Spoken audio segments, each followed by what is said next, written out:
turnovers, but as we said, that's hard to do against Detroit. And by the way, did I mention they need to run the ball? I think I heard you say that. Okay. Let's check in downstairs with Laura Oakman. Thanks, I'm standing here with Brian Urlacher. Last time you two teams played, you gave up 3 plays for over 200 yards. You've been emphasizing all week eliminating the big play. Tell me how you're going to do that today. Just do what we do. Play fast, play sound, and get to the football. You know, get there mad when you get there. Get 11 guys at the ball. The key to stopping Calvin Johnson is? I have no idea. No one's figured that out yet. You know, we'll try and get a lot of eyes on the quarterback and get some pressure, but he's a good player.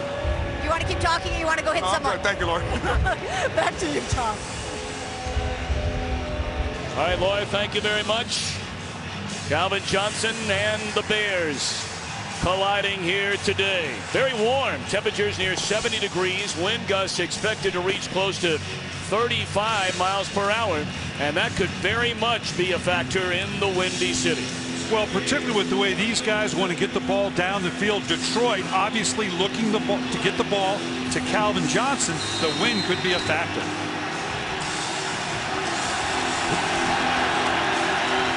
Detroit won the toss, chose to get the football to begin the game.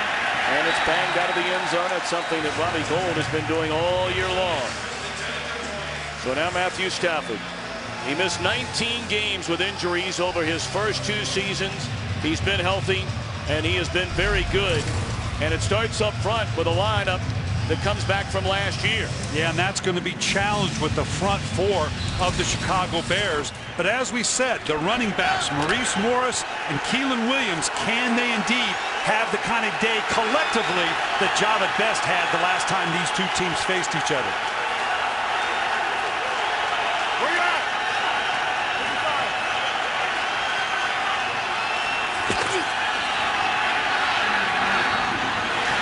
Stafford a first down throw, and that is a reception by Calvin Johnson, already making his presence known. That's a first down to the 39-yard line. Great way to start for Detroit right now, serving notice. We know you're going to try to roll up and stop Calvin Johnson. Great reaching catch by Johnson here. If they can get this cranked up, they know he's going to get his 7, 8, 9 catches. They just hope to keep him out of the end zone. Here he comes down. Johnson 4 consecutive games with 5 or more catches and 100 or more receiving yards. Stafford looking around. He'll be run out of bounds. Bring up a second down and 10. And let's check in with Kurt Menefee back in Los Angeles. Could it be the Eagles are blowing another 4th quarter lead? Early Doucette 5-yard score for Arizona. Inside the 2-minute warning puts them up 21-17. Vic and the Eagles have the ball, trying to come back and win it. Tom, Coach, and Laura. Ball a gain of 2 on the run by Stafford. A second down and 8.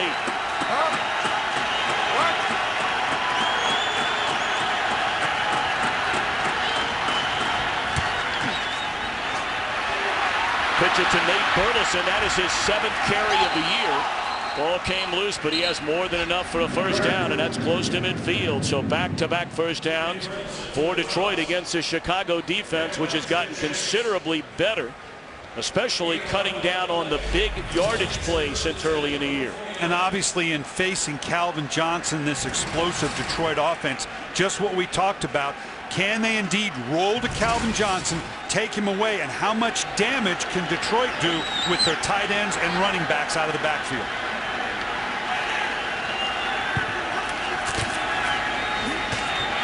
First carry for Maurice Morris, and a penalty flag is down. And this will be a hold against Detroit. Holding, number 76 offense. 10-yard penalty. Still first down. That's Jeff Backus, the left tackle, a #1 pick going all the way back to 2001. Here it is right in the middle of the screen. And this is the difficulty on the road. We talked about you can't turn the ball over. Penalties is a factor as well. You can't put yourself behind the down and distance with penalties within a long drive.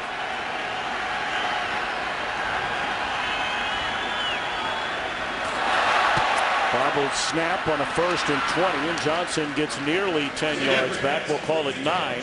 So 2nd down and 11 for the Lions.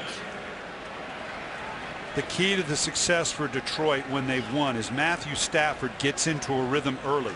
His efficiency has been incredible, much more so than we thought when he came out of Georgia. There was questions about his accuracy, but we've seen it before. We did his Atlanta game not long ago. When he doesn't get in rhythm, he gets unsettled. But when he gets in rhythm, as he is here right now, it can prove lethal for the Bears. Right in the hands of Johnson once again. And the ball is loose. Picked up by Urlacher. First turnover of the game. Julius Peppers stripped it away.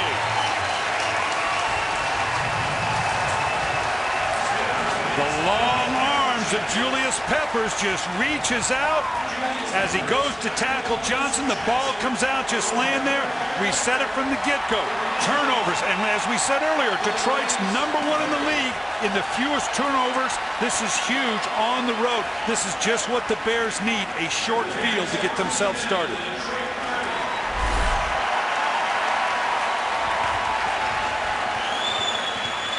So now Jay Cutler brings Chicago out offensively. Cutler this season hitting on 59% of his passes, 11 touchdowns, 6 interceptions.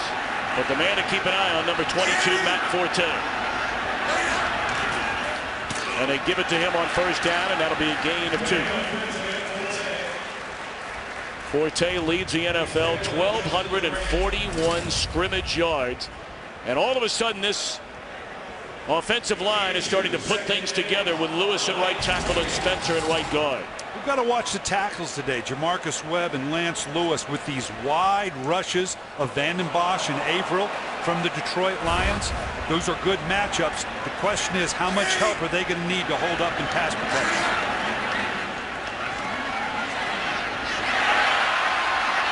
Forte the catch out of the backfield, and he's tackled at the 25. It'll bring up a third down, and now a late flag comes in.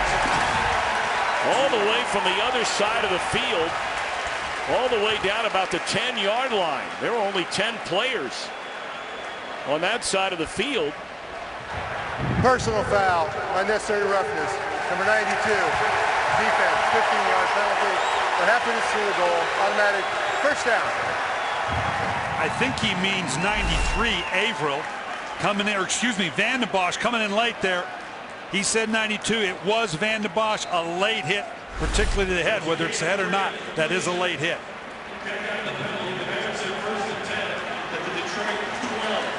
That's an automatic first down. Chicago at the 11-yard line.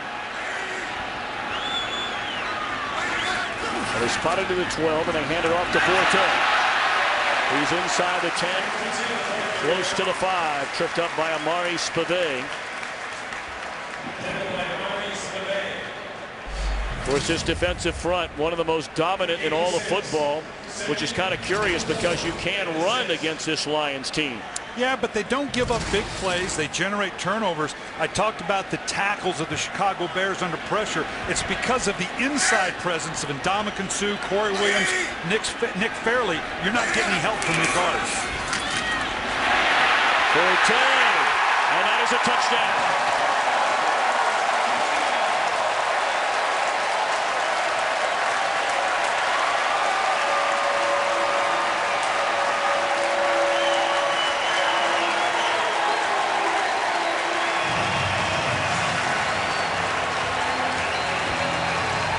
Johnson losing a fumble for the first time since 2009. And on the opening possession here today, stripped by Julius Peppers, recovered by Brian Urlacher, and a touchdown carried by Forte, and a point after by Robbie Gould to make it 7-0 Chicago. Straight down the hill, and then he's going to bend it back in here. The difference for the Chicago Bears when they started the season to now, they're not just running because they know they need to run. There's a psychological commitment, a philosophical commitment. They know they have to run the ball. You got to give offensive coordinator Mike Martz, he's kind of come over to the dark side. He knows if the Bears are going to continue to win, it's with an emphasis on the running game. You know, early in the year, Chicago offensively looked lost. Curious play calling, poor blocking, bad throws, drop passes, penalties, you name it, they were a mess. in the back-to-back losses against New Orleans and Green Bay. They had 13 yards on 12 rushes in a loss against Green Bay, their lowest total in more than 50 years. The following week, you and I were here. They ran for over 220 yards against Carolina. They've only lost one game since. And what did they do in that game? In their opening drive, 9 plays, 8 runs. It was a clear-cut commitment to knowing we have to be able to run the ball. What we say, Detroit, one of the best in the league at not turning the ball over. And what did the Chicago Bears tell us? They told us earlier, you know what? We don't rely on turnovers. We take takeaways. We don't rely on them to give us anything. We're going to go take the ball away.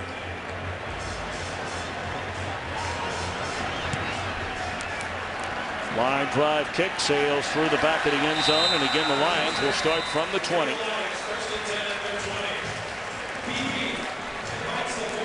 That fumble, only the second lost fumble this entire season by the Lions. The other was on a Logan kickoff return against Atlanta. We saw the approach of Detroit both in running the ball in a lot of different ways. One was tossing the ball even out to Nate Burleson.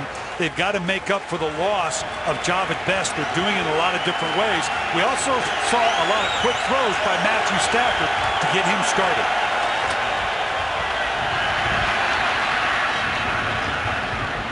Maurice Morris, a gain of 5.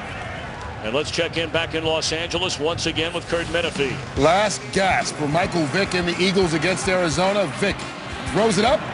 A.J. Jefferson picks it off. 5th blown fourth-quarter lead this year for the Eagles. Where they began, they're now 3-6 after the 21-17 loss, Tom. Well, it has been a disaster in Philadelphia. We had their opening. That's one of the few bright spots they've had all year long.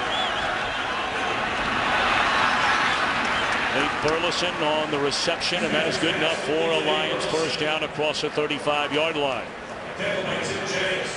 What we've got to watch in the Detroit Lions, Tom, is if indeed they can continue to run, does that force Chicago out of that shell 2-deep defense they're known for that basically will take Calvin Johnson out of the game plan? They can continue to run. They have to bring the safeties, the Bears, down. Now that's where they've got to take their advantage one-on-one on the outside to Megatron. Megatron, you're dropping a Megatron that's right, on the That's air. right. That's his nickname. Out of the way. And again, it was Peppers right in the middle of it all.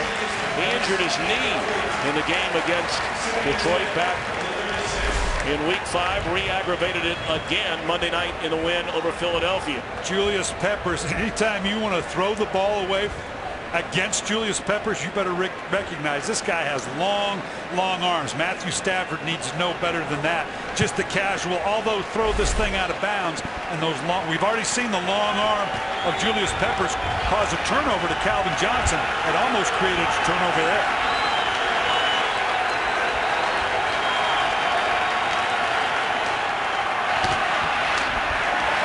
Morris tries to find a hole, not much there. It'll bring up a 3rd down and 7 for the Lions. The Lions the Bears pride themselves defensively on the fact that they can bring pressure with just their down 4. And it's not just Julius Peppers. They're getting great push on the inside from Melton, Adonijah. They get Adams back into the lineup. That's a formidable front 4 to throw at the Lions.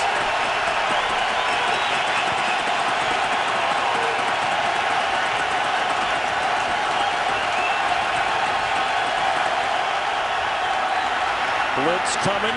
What a throw by Stafford, and Burleson came back to get it. And now he loses a ball, and the Bears say they have it.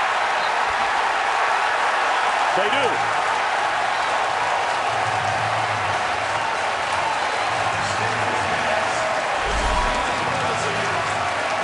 After a great play to Burleson, Tim Jennings comes from the outside, didn't even know he was there, bounced it out from behind. Now, did the ball bounce out of bounds? Looks like it's in bounds. Everybody has control. 2 turnovers. This is, again, remind everybody, Detroit came in as the #1 team. This is a great play on the outside. Yeah, everything's in bounds right there. Ball hangs, it hangs, it hangs. Tim Jennings getting the ball. You got to be careful. Challenging the ruling on the field. What I think he's challenging is he wants to see if Chris Conti, coming from out of bounds, had the ball first. But it looks like Tim Jennings clearly in bounds. Let's watch this. Nice strip from behind. The ball's bouncing around, and it looks like Jennings ends up with it all the way. He never is out of bounds. That's a turnover. So here this entire year, the Lions on the road had turned it over 2 times. And now they turn it over in each of their first 2 possessions in this critical game inside the division. No doubt about it. Jennings a strip, Jennings a recovery. Shouldn't take this long, it doesn't look like.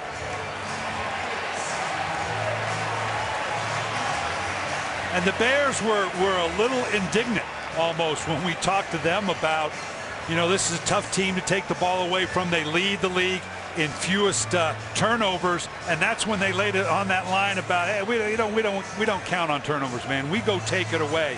We're going to take it away on Sunday.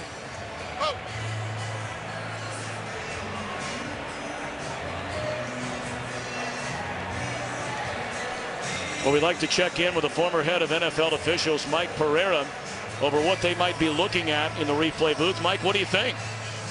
You know, I think they got to look at the fact here that 47 came back in and touched the ball, and I think it was still loose at the time. Now, he had been out of bounds, so in order for him to be eligible to actually touch this ball, he has to reestablish.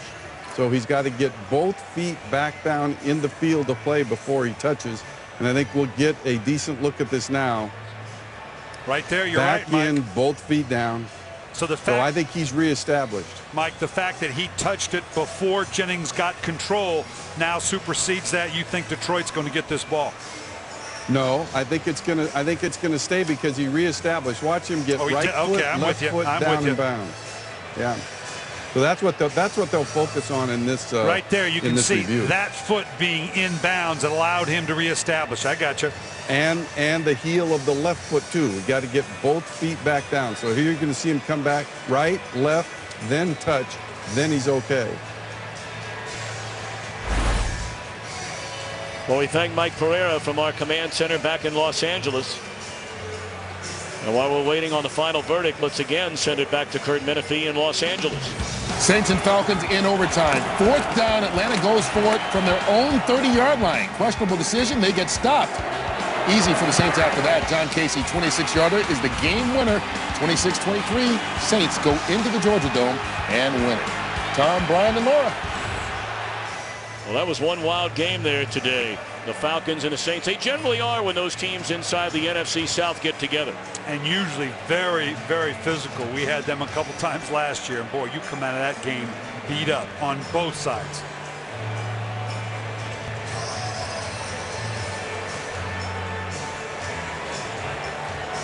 Well, Jim Schwartz challenging the call on the field. And still no word yet from our referee, Pete Morelli. Here he comes.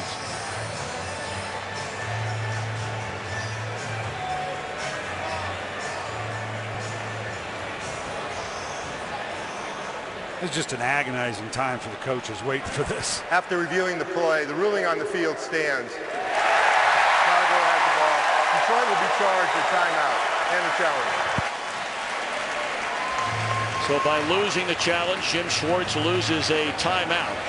We welcome those of you who are watching that thriller. Just showed you the game-winning field goal by the Saints, going into Atlanta and coming away with a 3-point win in overtime. On the opening possession of the game, Calvin Johnson fumbled. It was recovered by Brian Urlacher, and the Bears turned it into a touchdown. Second possession, another Detroit fumble, this one by Nate Burleson. And now the ball belongs to Chicago again. Marion Barber met behind the line of scrimmage by Cliff Avril.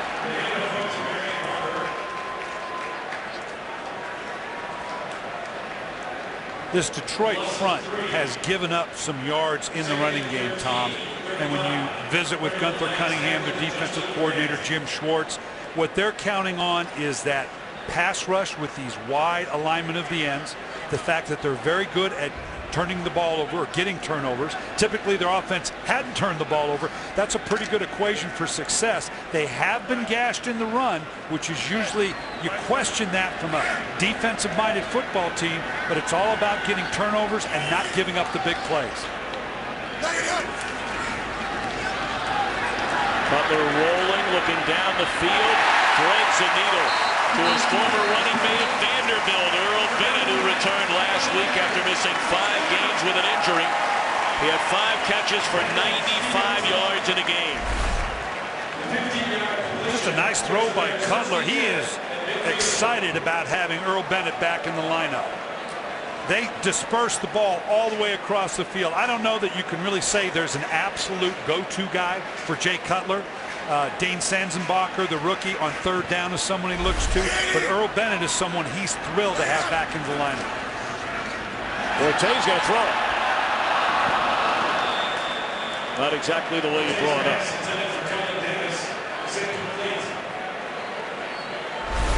Well, Forte does everything else, runs it, catches it. Why not let him throw one?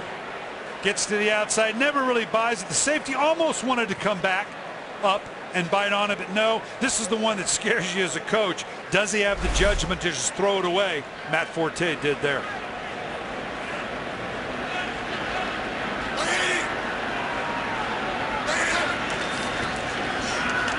Forte escapes one tackle, breaks it to the outside, penalty flag at midfield.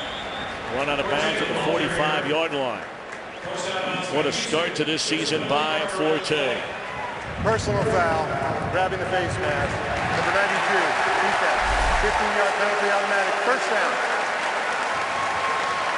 It's one of those kind of just brushes it by. Never really got a firm hold of it, but just enough. It's still going to bring about the penalty. Awful tough when a guy like Forte can jump cut like that and all of a sudden jump to the outside. Averill knew, I cannot let this guy get to the outside because I'm the edge part of the defense. Of course, Averill, the reigning NFC Defensive Player of the Week, had the monster game for Jim Schwartz out in Denver. 2 sacks, 2 forced fumbles, ran 1 back for a touchdown, but a rough start for the Lions. Fumbles by those 2, Johnson and Burleson. And now Chicago on the move after the 3rd Lions penalty. Bennett. Bears will tell you, anything you throw his way, he will catch it.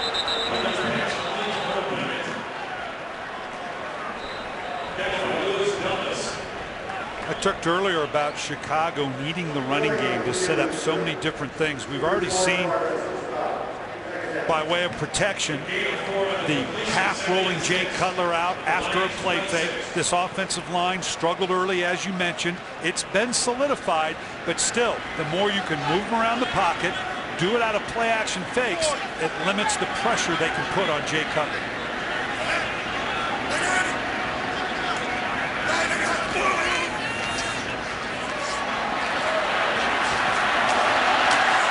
Forte wrapped up by DeAndre Levy at the 25-yard line.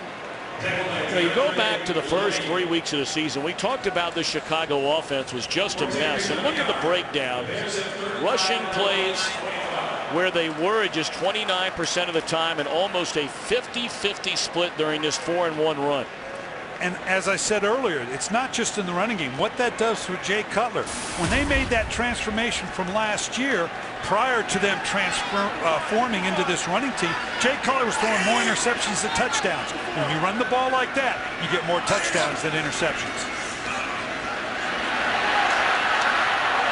Batted in the air and incomplete. Of course, that's another thing they've done. After getting this offensive line together, starting its 4th consecutive game, Cutler did not get sacked on Monday night. And that's huge. Here you can see the inside pressure. We talk about it all the time. When a quarterback gets inside pressure, it limits where he can escape. Outside pressure he's ready for. He can step up in the pocket. He can roll out to avoid it. But inside pressure is something a quarterback hates. And now Robbie Gould, who has been so good for Chicago since they picked him off waivers back in 2005 out of Baltimore. 43-yard try. And right down the can for Robbie Gould. 2 turnovers, 10 points. Today's Game on Fox is sponsored by Southwest Airlines. Find our fares online only at southwest.com. Jay Cutler and the Bears taking advantage of a pair of Lions turnovers here in the opening quarter. And a 10-0 Bears lead. This is such a critical game for Chicago. One game behind Detroit. Of course, everybody chasing Green Bay. The Packers yet to lose. But if Chicago loses this game, they in essence would be 3 full games behind Detroit, having lost to them twice in any kind of tiebreak situation.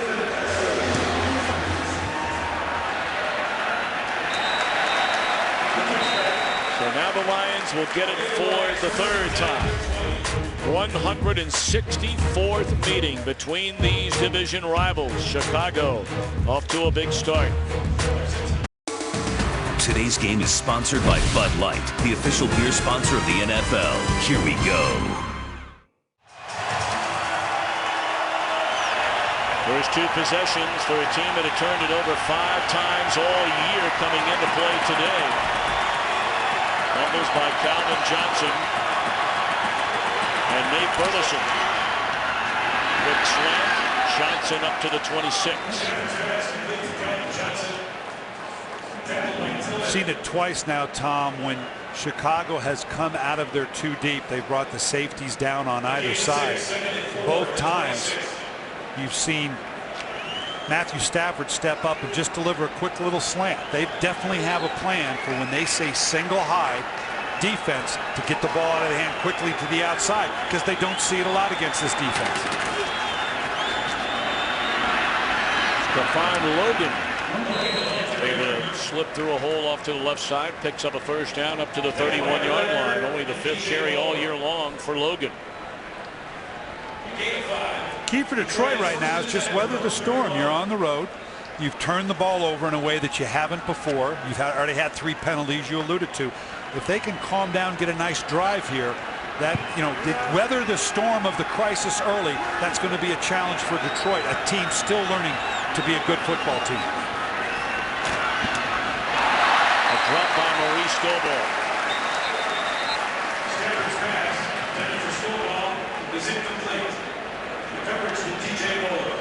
Scott Lanahan, the offensive coordinator, has done a nice job, but you can see in his plan he's trying to continue with the run. He's without Javid Best, where those big explosive plays. He felt like they could still get big plays in the running game, but he also knew he had to stay committed to it, if for no other reason, to set up the passing game for Stafford.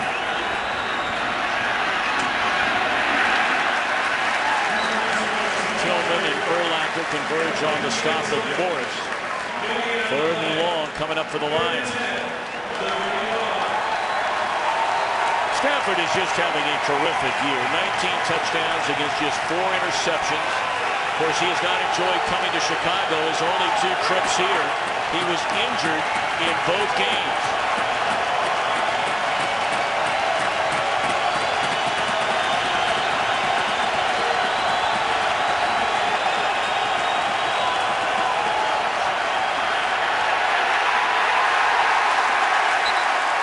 Big pressure by Lance Briggs forces the incompletion, and the Lions will punt. Briggs is slow to get up.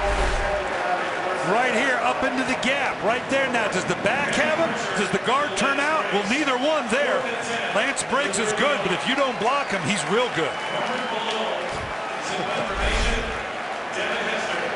Robert Malone just signed after Ryan Donahue injured his quad kicking field goals in practice earlier in the week. And a good sign for the Bears, Devin Hester, who was injured, an ankle injury on Monday night in Philadelphia, is good to go. The NFL's all-time leader in punt returns for touchdown. And he's off to the races.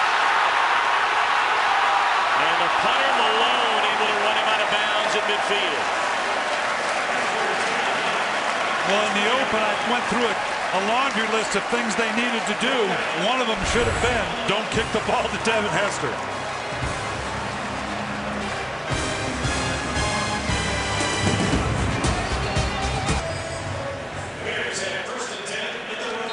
Nice touchdown saving tackle by the punter, Robert Malone, to slow down Devin Hester.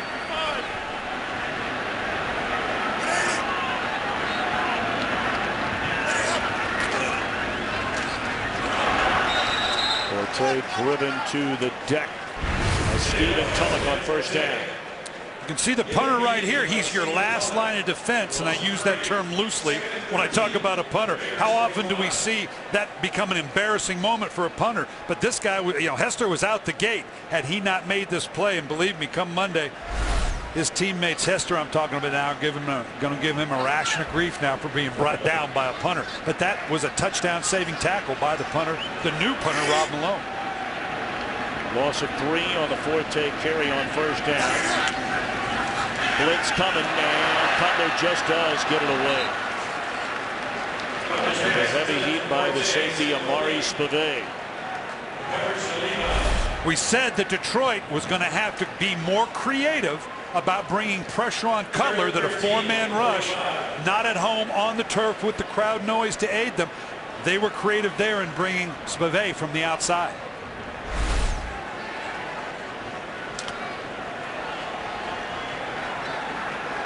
So third down and 13. They need to get to the Detroit 42-yard line for a first down. And they'll get there on the catch by Bennett.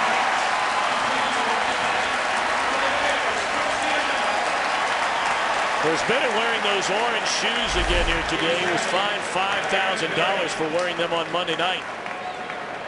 And I can't tell you what a comfort zone it is for a quarterback who for a few weeks has not had that absolute go-to guy, to have a guy like Bennett back in the lineup.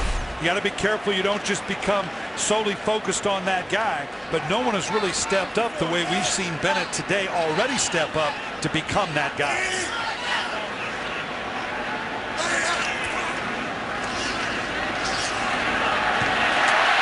And there's really the forgotten man inside the Chicago offense, Johnny Knox. He led the Bears with nearly 1,000 receiving yards last year.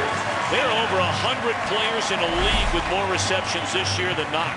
Just a deep end route. You're counting on underneath coverage to be drawn up either by a route or by play action. Knox and Hester are one of the fastest tandems of receiver. They'll take the proverbial top off a defense, but the ability to make those inside cuts and inside routes is a big part of the passing offense for Mike Martz. Behind the line of scrimmage, Levy dropping Forte at the 25, a second down and 15. Just a nice job of pulling the trigger. We always talk about the ability to read and react by a linebacker. Here coming in behind the block, actually, but the fact that he reacted so quickly allowed him to make the play. Levy's been a nice player for Detroit. Drafted him out of Wisconsin in the 3rd round 3 years ago.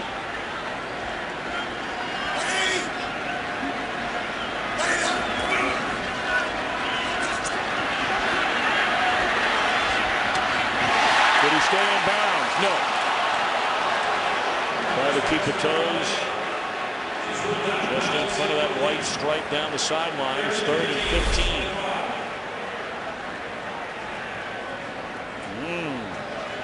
Yeah, just wasn't able to keep that right foot. Take a good long look at here. Looks like he has control. The left foot is down. Oh, I don't know. This might bring about a challenge now. Jay Cutler's calling for it. If he had a flag in his pocket, he'd have pulled it out.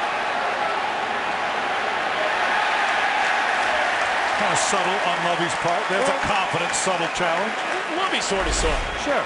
Hey, take a peek at this, okay? Chicago 1 of 3 on replay challenges this year.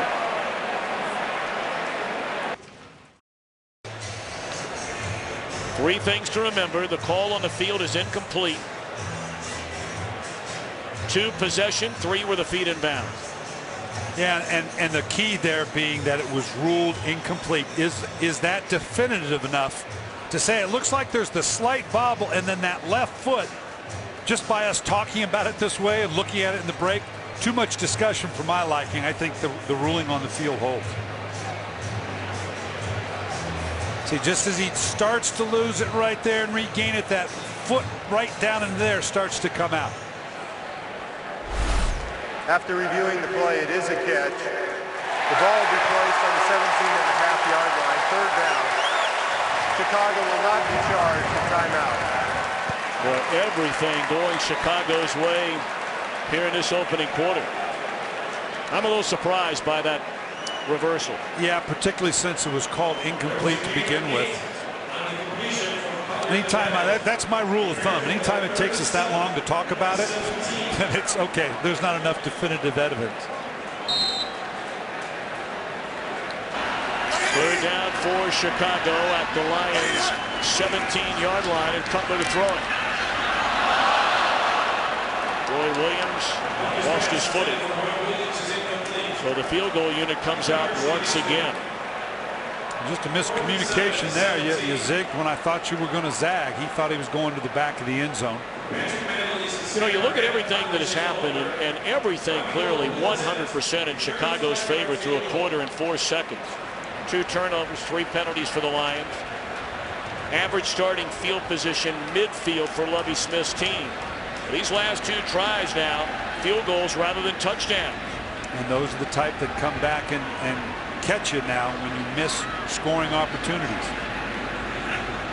35-yarder, good snap, good hold, and Robbie Gould does what Robbie Gould does. That's converted.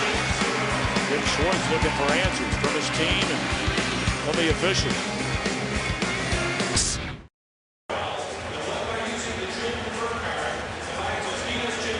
13-0 Chicago, just seconds into this second quarter from Soldier Field in Chicago, and great to have you with us for the Bears and the Lions. Detroit 6 wins against 2 losses. One of their victories against the Chicago team back in Week 5 at Ford Field. But ever since then, the Bears have been all about Matt Forte. He has the game's only touchdown and has made a friend for life. Today's game on Fox is sponsored by the Droid Razor. Thin is no longer frail, only at Verizon. By Frost Brewed Coors Light, the world's most refreshing beer. And by Chevrolet and their award-winning cars, trucks, and crossovers.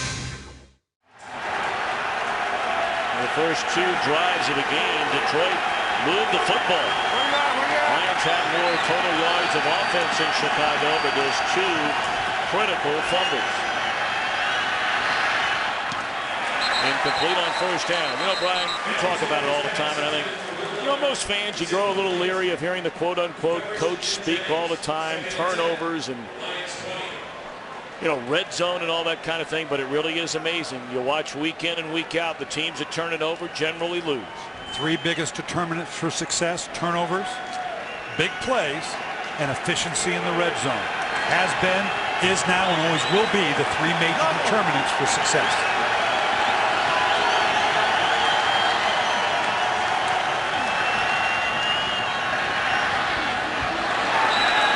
Set up the screen, and Morris lost his footing. It'll be 3rd down and 10 on the incompletion. And here's what you're talking about, Tom. And people have got to remember, coming in today, this is why Detroit's been so good. These are interactive differentials. By that I mean the turnover margin. It's not enough just to get turnovers. You can't turn the ball over. They were a plus 13. Explosive plays as well. Look at these 3 teams, Houston, Detroit, and San Francisco. A big part of why they're good is they lead in every game in terms of turnover differential and big plays. Getting more big plays than you give up defensively.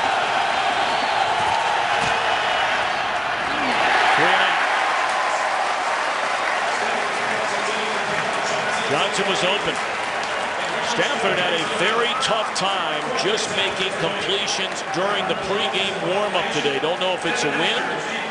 Don't know if he's feeling the effects of that ankle injury. He is wearing gloves on his throwing hand today. And that surprised me a little bit. We were supposed to get some rain earlier, and usually about game time, it has not shown up. I'm not quite sure why he still has those gloves on. And now Robert Malone. Chicago's going to get great field position again.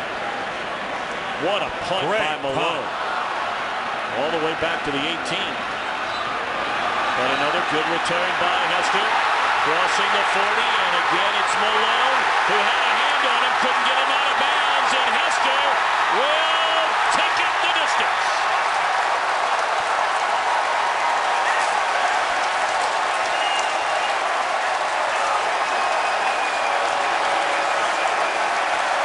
The 12th punt return for a touchdown, the most in NFL history for the electrifying Devin Hester, 82 yards. Look at what, this is the classic out-punting your coverage. Look how everything has collapsed to that hash. And that gives a guy like Hester, they thought they had him pinned down, and it was actually a good punt. You want him to field it inside or as he approaches the numbers, but you cannot collapse the coverage team the way they did. It was the classic out-punting your coverage team. Of course, every scoring play is a play under review this year in the NFL. The previous play will be reviewed. I want to see if he steps out of bounds here, obviously. Gets right to the edge. Malone starts to come out. Did he get enough just to get him out of bounds? No. We got stadium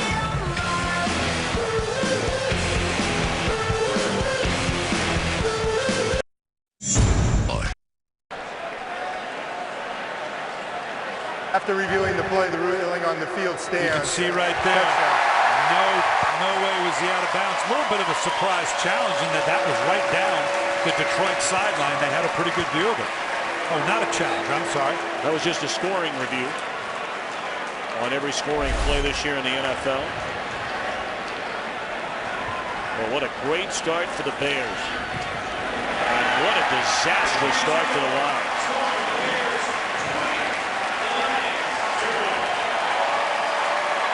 And that's what we talked about coming in the ways that you kind of figure, well, Detroit's been so good with not turning the ball over, and here they give up 2 turnovers. Not giving up big plays, well, that's a big play. And special teams are a part of it as well.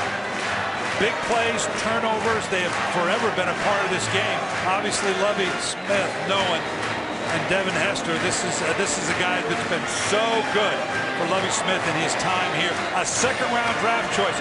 Changed the way people think about taking a guy out of college in terms of his punt return potential. People are always thinking, well, with the new kickoff rule, would that diminish people taking a guy like Devin Hester in the future? They watched enough of this tape. They're going to take those guys anytime they can get them. Of course, we were wondering if Hester was going to be able to play today after injuring his ankle in the Philadelphia game on Monday night.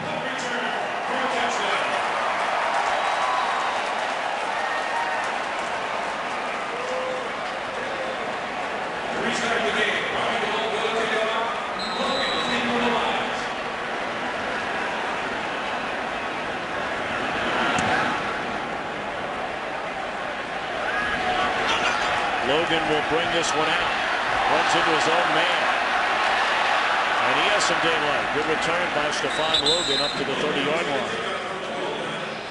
Well, coming up this December, 2 of the most storied conferences in college football will culminate their seasons with 2 epic championship games for the first time in their history. Fox Sports will have them back-to-back nights. The Pac-12 title game Friday, December the 12th. And the Big Ten championship game from Indianapolis Saturday, December the 3rd, only on Fox Sports. Points off of turnovers, that's part of the turnover number count that we're talking about. Detroit needs to create a turnover on its own now to put its offense on a short field, because right now they're having to go the length of the field on every drive. Careless and Chris Conti exchanging words. No gain on a first down run by Morris.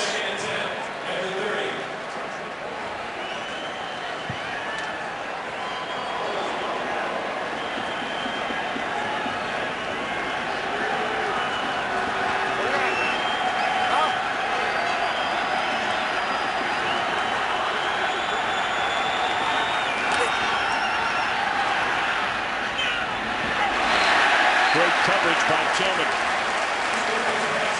3rd and 10.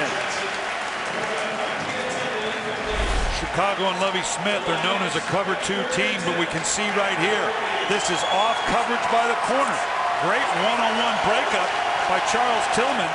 Chicago, and every time we talk about Chicago being a Tampa 2 team, a cover 2 team, given Lovie Smith background coming from Tampa, there's always a little grin on his face, because the fact of the matter is they play a lot more cover 3 than they have in the past. They are no longer a pure Tampa 2 defense.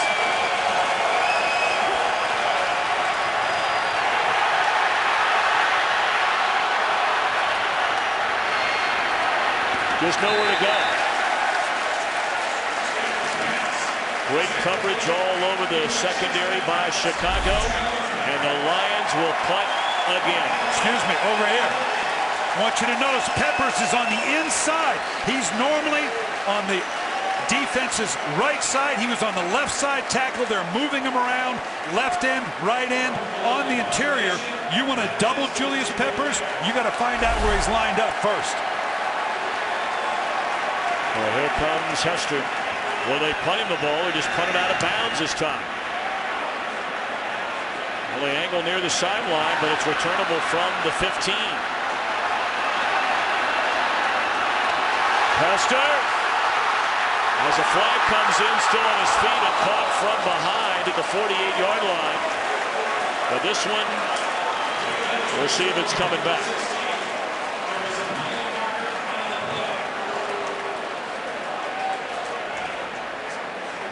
During a return, holding. Number 35 to the receiving team. 10-yard penalty. First down. Timeout.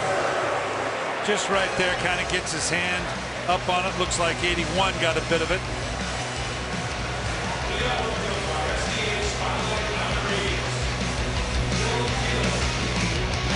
Spurs. Great city of Chicago, Illinois. Welcome back to Soldier Field. Bears winners of 3 in a row and a fumble. You said it, Brian Billy, just a moment ago. Detroit needed to pick up the turnover, and it looks like they have it. Detroit needed this desperately to be able to put their team on a short field. Just the ball comes out as the fullback brushed by the quarterback, Jay Cutler, knocked the ball out, giving Detroit just what they need in terms of trying to crawl back into this game. Boy, just sits there, and as a coach now, your life just stops and runs before you. Takes forever for someone to jump on that ball. Well, now a break as Amari Spivey covered it up. See, Stanford started well. Over his last 7.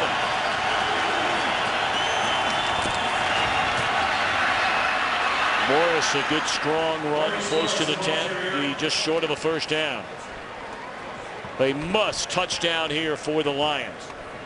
We talked about it before. What did I say earlier? The 3 determinants for success: red zone efficiency, turnovers, and big plays. Now, red zone efficiency means you come away with a score, and these 2 teams are 1 and 2 in terms of scoring in the red zone. Not always touchdowns. They need a touchdown here, but at the minimum, you have to have scoring efficiency in the red zone. They're clearly in field goal range. They need a touchdown. Dangerous throw there by Stafford. The seldomly used Will Heller. He only has 4 catches all year long. Nice coverage on the outside by Nick Roach. He's here on the line of scrimmage. He's going to jam and run with the tight end. Nice job by the linebacker. You're right. Very dangerous throw. Anytime you throw flat inside the 10-yard line, bad things can happen. 3rd down and 2.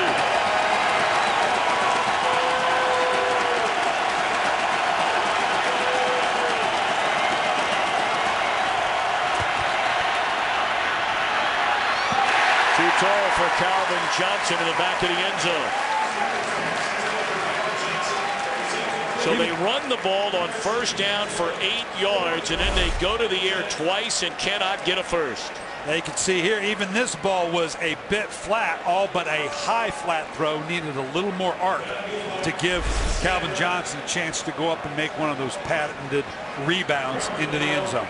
Now bear in mind, with Ryan Donahue hurt, their regular punter, Robert Malone took his job at that spot and holding.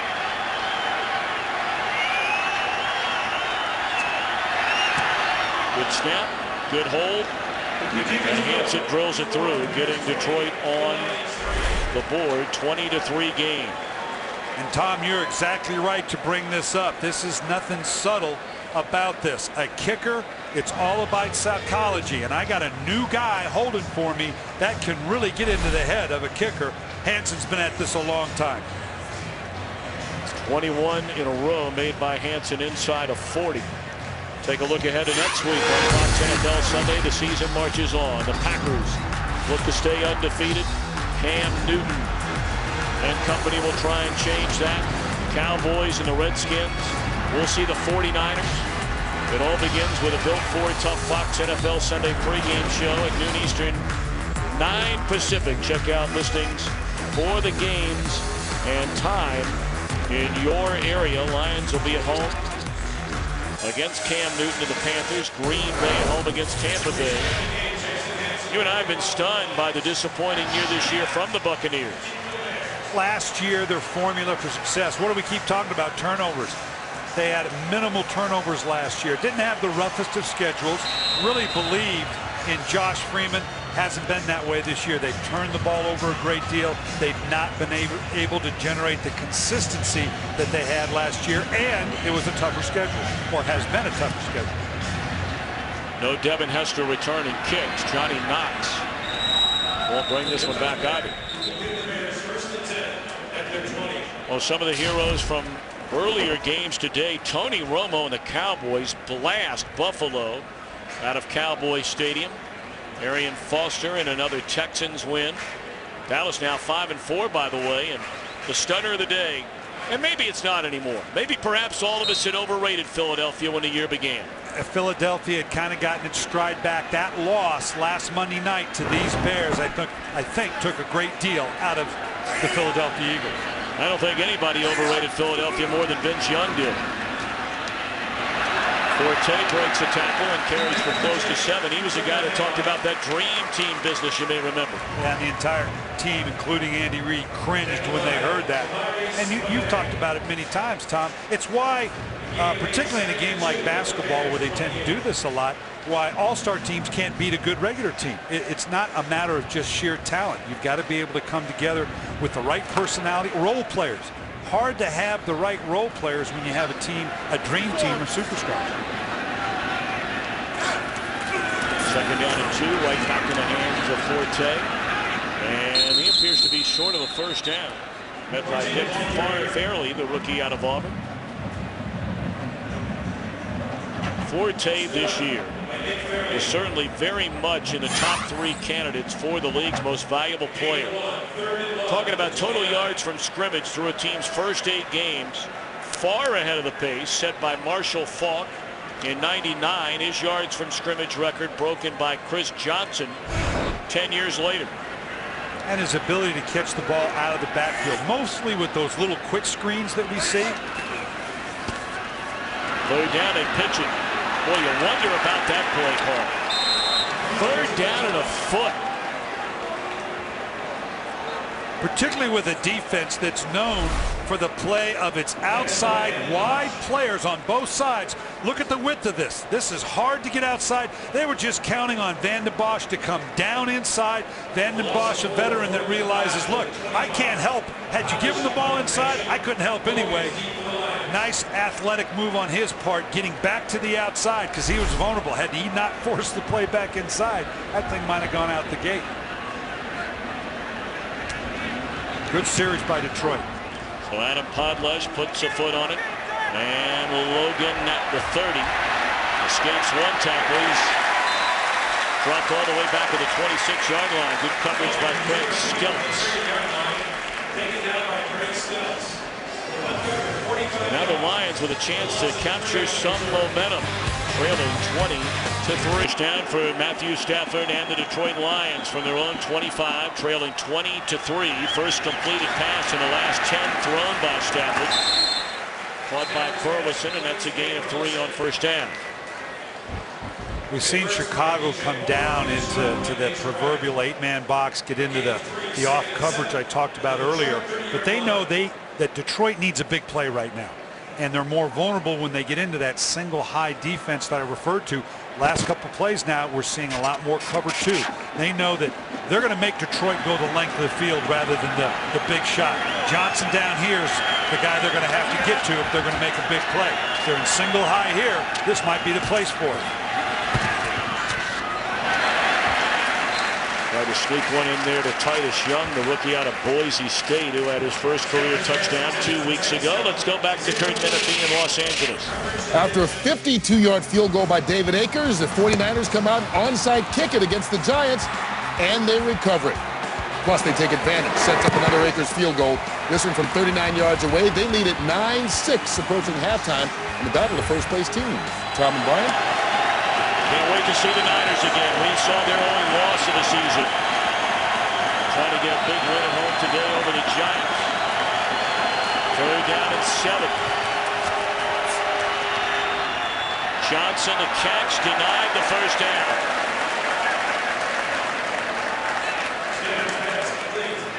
Nice job by the Chicago defense, but in this instance, Calvin Johnson really needed to make sure he was at the first down depth. And what a stop by Tillman. That's a big man he brought down. Now, previously, right now, the Detroit Lions have done a good job in where they've tried to punt the ball. They've tried to pin Hester to the sideline. It just hasn't worked. I'm not so sure you just don't kick this thing out of bounds now.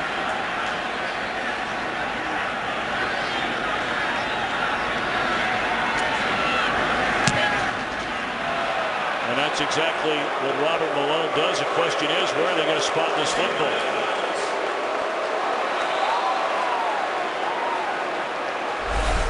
They spotted at the 23. This is what I'm talking about here. This is a nice job. If you're going to kick it to them, this is the previous punt, then go ahead and pin them in. They've got the rush lanes, they're in, or the coverage lanes. But the problem is Hester is so special, gets outside the coverage. Here you can see Stelz leading the way for him. When you get a guy pinned like that to the sideline and they still get a return, they did the right thing in kicking the thing out of bounds. But you know what every Lions fan is saying? That was the last punt. Too little, too late. You kicked to him twice before already. Yeah, I think I might have learned my lessons after the first one. 26.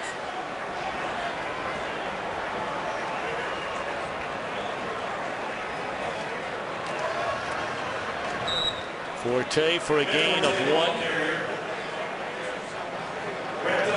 It's been a very slow start for Forte. They've done a nice job in bottling him up here in the opening half.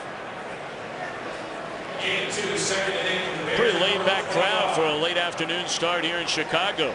Well, too much too early. They're feeling too good about themselves at 20-3. They need something to happen here to get them pulled back into it.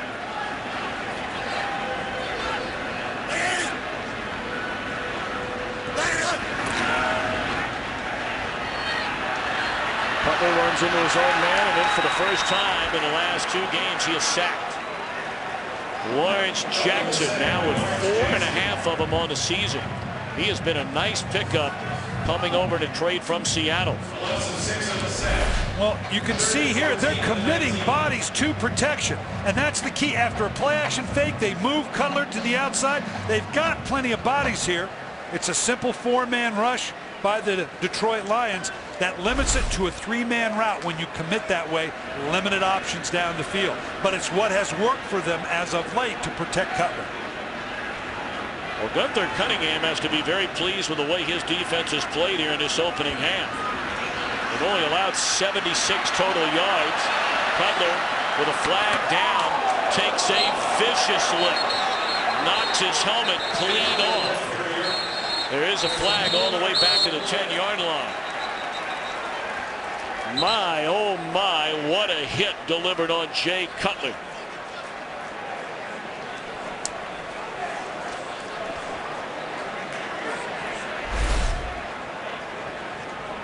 Now the question is, are you giving yourself up? I don't think he had an opportunity here. He might have wanted to get down, but he didn't have a shot at it. Holding, number 67. Penalty will be declined. 4th down. It looked like Ndamukong Suh tore the helmet off of Jay Cutler. Of course, Suh has been recently voted by his peers as the dirtiest player in the league. Fined on 3 different occasions last year. One of them a shove on Jay Cutler, you may remember. Yeah, and I don't know that I buy into it. This guy plays hard. He plays aggressive. Sometimes you get a rep deservedly, sometimes not. I like the way the guy plays. He had the $20,000 fine on Cincinnati quarterback Andy Dalton in the preseason. Fair catch made at the 35. Of course, we remember the Pistons. They were the bad boys of the NBA. Are these guys the bad boys of the NFL? Anytime, well, it starts with their coach as well, Jim Schwartz and Jim Harbaugh. There, you remember, Ndamukong Suh is a dominant, physical, tremendous athlete. Anytime you play good, tough, aggressive defense, you get a little bit of a rep. I remember, you know, when I had that great group in Baltimore, you know, and obviously with the leading single-season defense in the history of the game, they thought we were a bunch of thugs. I was a gang leader, but you know what? They played good, hard football. Last time I checked, you've got a ring on that finger right now. Stafford has been all over the place here in the opening half. First down completion for a gain of 4. That'll be to Nate Burleson. It's not been a very good first half for this third-year quarterback out of Georgia, who played in just 3 games last year. Had the shoulder injury on 2 different occasions, but has been off to a great start and stayed healthy so far this year.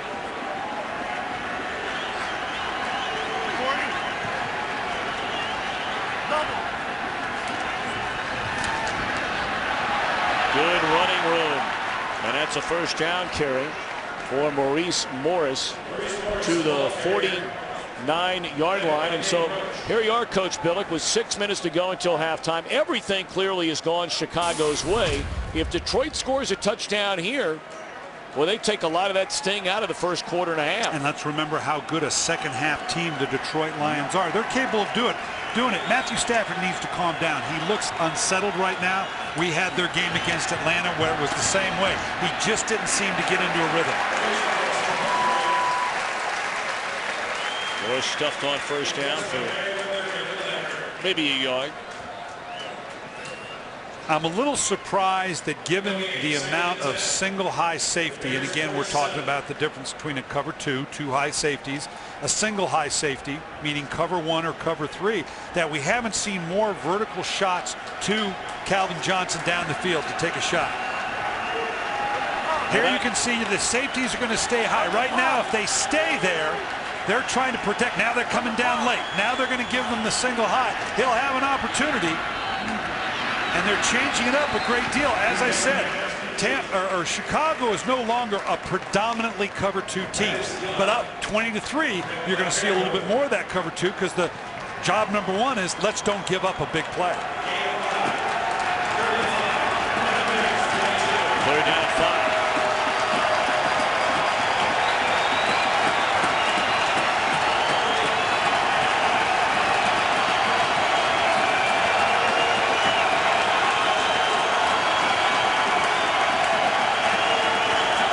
Trying to snap an 0 for 6 on third downs in the game. And they will, on a catch by Titus Young to the 30-yard line. It's become a real chess match here. Peppers is coming off this right side here. They're trying to change it up to get the matchup so you can't double Julius Peppers. They went from a single high defense to a cover 2. That's an excellent throw. That's a tough pass to complete against a cover 2 defense. Nice throw by Matt Stafford. Chicago spends a timeout. It's first of this first half. 3:49 to play until halftime. Lions, best country in the world. First and 10 Detroit. At the Bears' 31-yard line, trailing 20-3.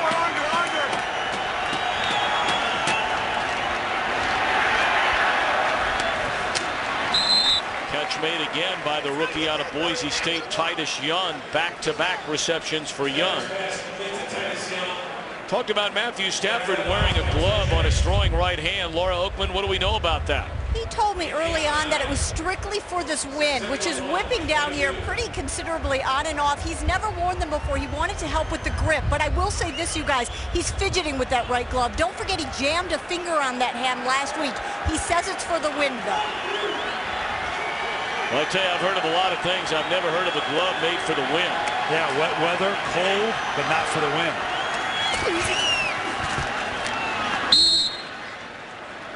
But you know, part of it too is in anticipation of it, and you always get ready for the weather. They look at the forecast. As I said, it was forecasted pretty regularly that we were going to get a lot of rain and it was going to be colder. If you practice with it all week long in anticipation of it, and that's what you've done, then I can see coming in with it. But certainly the elements today did not dictate having a glove on. Stafford 13 out of 24, 103 yards. Takes a handoff and a sack. The first man there, Henry Milton. Anthony Adams there as well. Of course, Milton was challenged publicly by his coach, Lovie Smith, to step up his game after a big start. You just get a little stunt there, one in behind the other, and we talked about the fact that it's not just Julius Peppers that's bringing pressure for the Chicago Bear front. They've gotten great productivity across the board, and particularly on the inside. We talk about it repeatedly. Inside pressure is very difficult for a quarterback.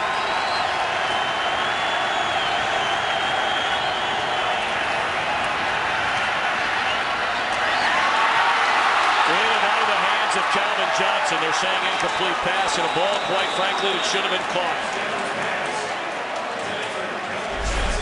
They got the look they wanted. They got the one-on-one matchup.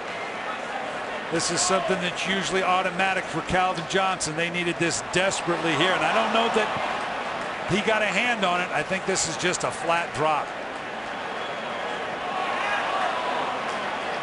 That was nearly deflected by Tillman into the hands of Conti. That play to drive, 3rd and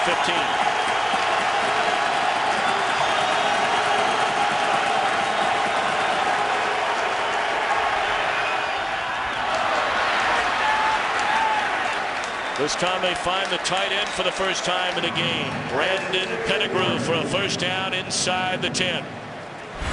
Great throw by Stafford under duress, finding the hole in the soft zone. Consent is prohibited.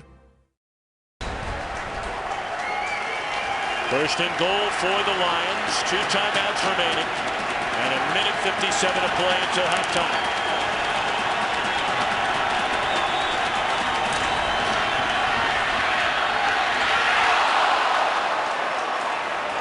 Penalty flag down.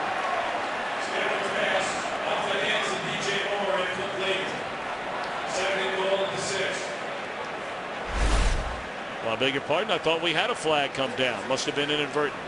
They got bottled up here, one on top of one another. Johnson was supposed to be in behind Titus Young, and they kind of got banged up here with really no place for Matthew Stafford to go. That's what turned it into a dangerous throw with DJ Moore almost intercepting it.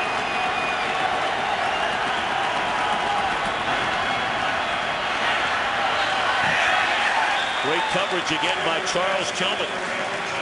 I mean, he is right there with Calvin Johnson. It brings up 3rd down and goal. They were trying to time this up right here. Just a back shoulder throw, just a little bit of a push off there. Again, the throw was very flat and high. Laura talked about the finger being a problem, the glove. He just doesn't seem as accurate as he has been up to this point in the season.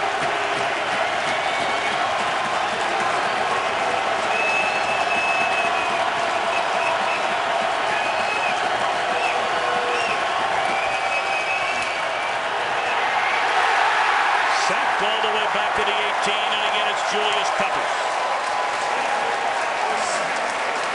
Once again, they've got Julius Peppers lined up on the inside of the defense. They're clearly trying to get matchups right here on the inside. Normally he's on the right side defensively, coming from the outside. They're looking for the matchups here against the center Raioli. Peterman, the right guard. So far he's gotten home inside twice. Chicago spends a timeout, wanting to stop the clock and get the football back after this field goal attempt by Jason Hansen. You know, Brian, I got to ask you, if you're a head coach, Matthew Stafford has not been sharp, has not been crisp at all here today, and he's wearing the glove. Now, we don't know if he's wearing it because he's trying to protect that injury he had a couple of weeks ago in Denver, slight albeit. But for a guy who doesn't wear a glove, and he's wearing one now, as a coach, would you tell him it's time to lose that thing? Yeah, you know, my first question is, you got a new glove contract or what? You know, maybe you ought to lose that thing. And it can be as simple as maybe you don't have a feel for the ball. You don't have a feel for the texture. Something, I don't know what it is, needs to account for his inaccuracy.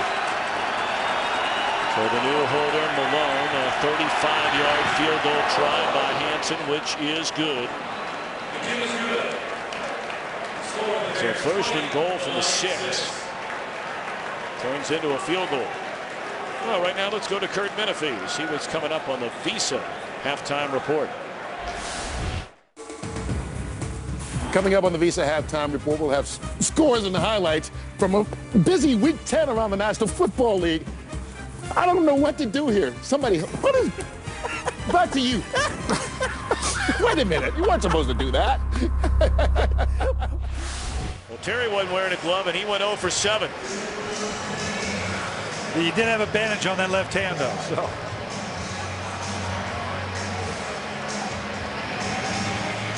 All in all, we're sitting here at 20-6, so I'm going to temper this a little bit. But all in all, Detroit, with all the things that have gone against them, again, they're a pretty good second-half team. But for them to be a good second-half team, Matthew Stafford's going to have to find that rhythm. Glove or no glove, he just has not gotten in any kind of rhythm in this first half.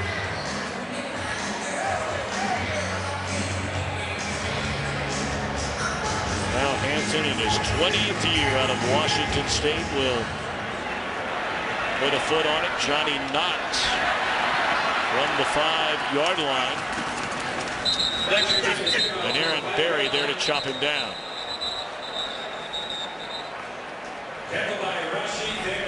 Well, you talk about kickers. Second round. The second pick in the second round, I might add, by the Lions, going back to 92. 303 games. 503 different teammates. Brian Billiken has more field goals from 50 yards out than any kicker in the history of the league. Well, remember a couple years ago we did their game. He was their franchise player, which was part of the problem. When your kicker is your franchise player, you need to get some better athletes. They have those athletes here, but what an asset for Detroit over the years in Hansen. And now Cutler. Oh my goodness, is that a fumble or is that a pass? Was it intercepted? Whistles blowing all over the field. And what is the call here? Are they saying the ball hit the ground? That's what they're saying. And that it was a forward pass. Ruling on the field. Well, it was a pass. He got it just pushed. Yeah, it bounced its way in. He didn't know if it was a fumble or an interception, so he just went with it. But that push constitutes enough to be a pass. Ooh, boy, they dodged a bullet there. Corey Williams had him repped up. Now to the Bears, just say, hey, we caught a break right there. Let's just run this thing out. Oh, they're throwing. Butler looking around. Incomplete. Tell you what, the Lions still sitting on 2 timeouts here, and after back-to-back incompleted pass by Cutler, if they run it, they can call a timeout, and they should get decent field position one more time before the half. We talked about them being a second-half team. You can see their ranks here and how good they've been in the second half. I agree with you, Tom. I'm not sure you don't run the ball here. You need to bring some clock down, because an incompletion here, a punt, and 2 timeouts by Detroit is going to give them more time and opportunity than you want. Well, they're going to throw it on 3rd down. Cutler down the middle of the field. And he finds Sam Hurd, only his 7th catch of the season. Just a deep in route here. Linebackers probably needed to get a little bit more depth to take away this lane. And now Chicago, with one timeout, has some opportunity. Butler throws, far side catch, and then stepping out of bounds is Bennett.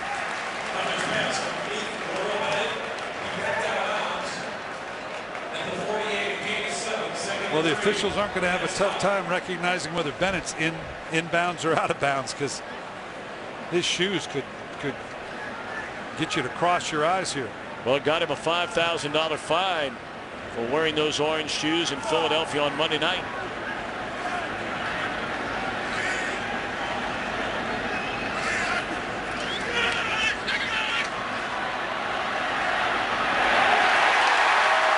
Orange shoes and all. It's Bennett again inside the timeout, Chicago. And Chicago will spend the timeout. Again, the inside of the defense. That's twice now that the inside coverage has not gotten deep enough to take away these deep inside routes. That's 2 plays in a row that have allowed them to get down the field. Now in scoring position with 23 seconds. They have an opportunity here, because now on a first down they can run the ball, they can throw it, they can dirt it if they want to stop the clock. They have a lot of latitude to try to get themselves positioned for a touchdown, and that they're clearly in field goal position. What you can't do is get sacked out of that field goal position. Well, the Bears have scored the most points in the NFL on drives that began with 2 minutes or less in a half, and they're about to tack on to that number, well within field goal range at the 22.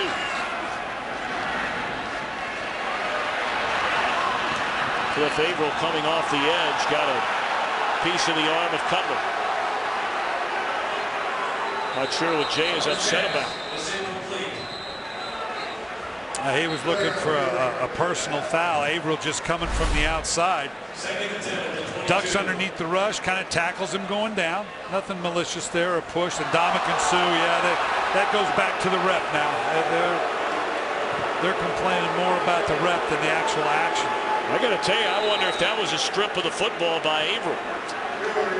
It looked like the hand was going forward. Of course, any challenge has got to come from above, and it looks like that's what we're going to get. You know, when you start to take a look at it, that last replay we showed you. Ruling on the field is an incomplete pass. But after watching it for a second time, as the hand started forward, that's the key. Looks like it was still going back as it was initially hit. It ended up being pushed that way, but watch as the ball tipped. It's not yet going forward. It gets tipped out, and now the arm just kind of pushes it forward. We saw a play like this in Kansas City last week. I think this could be ruled a fumble. And now the second element, was it clearly recovered by Detroit? It was.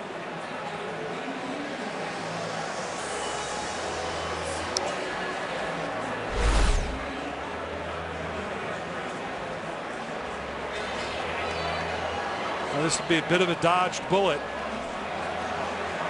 because they're clearly, what we say, at the very minimum,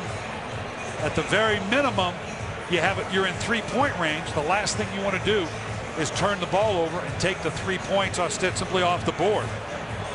Let's bring in Mike Pereira from the Fox Command Center. Mike, there's a lot going on here, isn't there? There's so much going on here. Here to me is the key. It's a fumble, but they ruled it an incomplete pass, and you can review that if there's an immediate recovery. But you didn't have that here. If you go back and if you follow the play from the live shot, you're going to see that the ball ends up just rolling dead, and nobody really makes an attempt to recover it. So that's why I think you see players have stopped.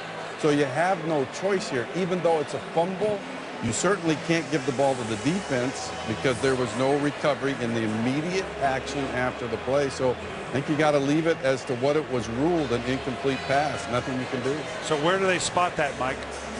Well, they could go back and leave it as the ruling of the incomplete pass, because you can't assume that the offense would have recovered it. And I believe that's really the rule, that you can't assume a recovery by the offense or the defense. So without that, without any clear recovery, you just stay with the ruling of incomplete pass. You know, that's why so frequently, and Mike, thank you very much, Brian, that's why so frequently you'll see it happen maybe 1 or 2 times a year in the NFL where everybody will talk about it for 1 or 2 days play by blank.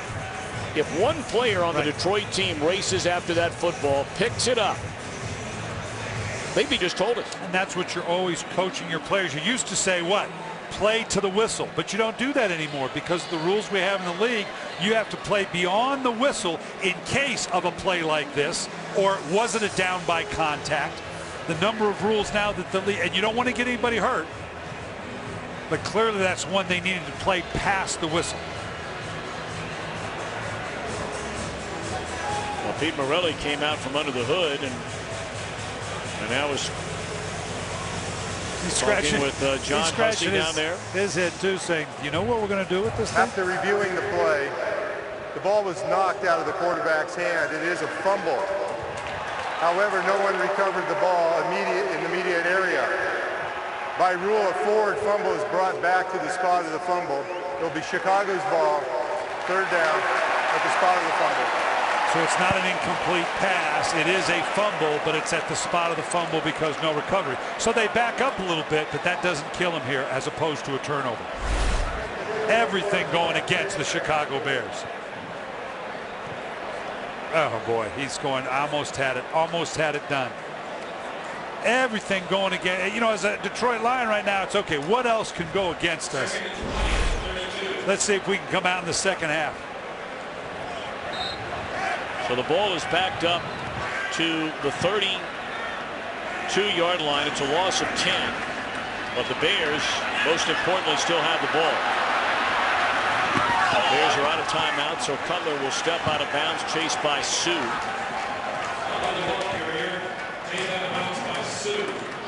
And they're going to spot it. Let's see. 24-yard line.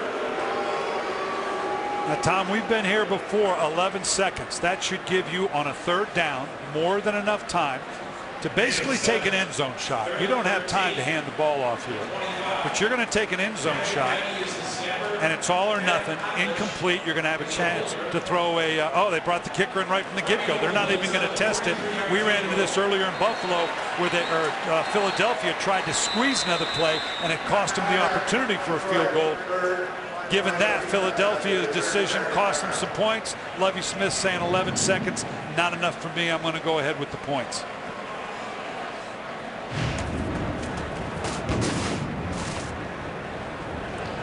Of course, Jim Schwartz, you know, you look at his last 2 visits here into Chicago. Who could ever forget? You and I were here September the 12th of last year on what everybody and his brother thought was a touchdown, but because of the very intricate part of the rules and a receiver and the continuation of play, they were denied a game-winning touchdown pass, and now you hear a fumble. It's clearly a fumble. His player ultimately recovered the ball, but again, because of intricate language, his team will not get the turnover, and the Bears, in fact, will have a chance to add to their lead. And that's going to be his message to his teams at halftime. Guys, absolutely, everything's gone against us. Let's even this thing up in the second half, because we can't have worse luck than we had in this first half. 43-yard field goal try by Gold, who's 2 of 2 in the game. And this one is no good. He pushed it to the right.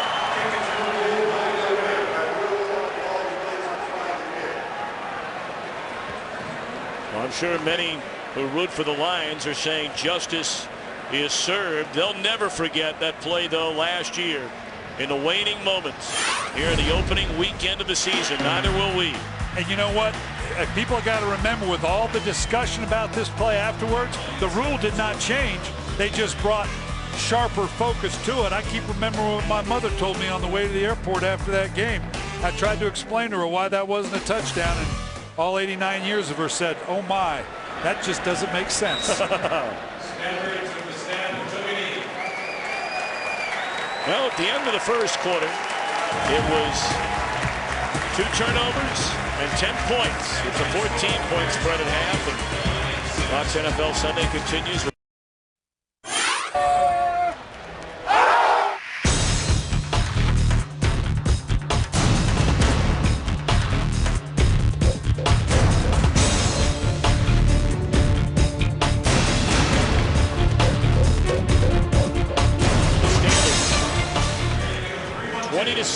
minutes, moments away from the start of the second half. And you really look inside the numbers, and it all boils down to those 2 critical turnovers for Detroit. Well, we're a 2-score differential, and we've got the 2 big turnovers. So what Detroit needs to do, obviously, one solid drive here brings them back to within a touchdown. They obviously can't turn the ball over, and they've been good up to this point. They haven't run the ball consistently, and I'm a little concerned about Matthew Stafford. We saw the Atlanta game a couple weeks ago. Never really settled in. You expected him to come back in the second half and do that. I want to see if Matthew Stafford can get back into a groove in this second half of the game to see if he can throw them back into it. Well, the first thing we're going to take a look at, see if he's wearing that glove, because, you know, as you mentioned during the first half, I think everybody is, or at least we'd have been, surprised that he's been wearing it. Well, follow your favorite team all season long. Go to iTunes.com/NFL.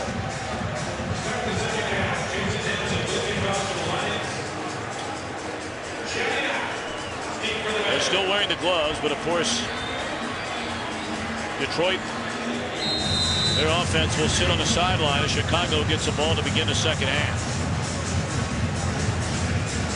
Bears are 5-1 this season when leading at halftime.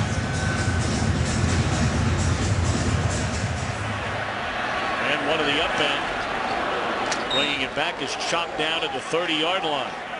There's Matt Spate.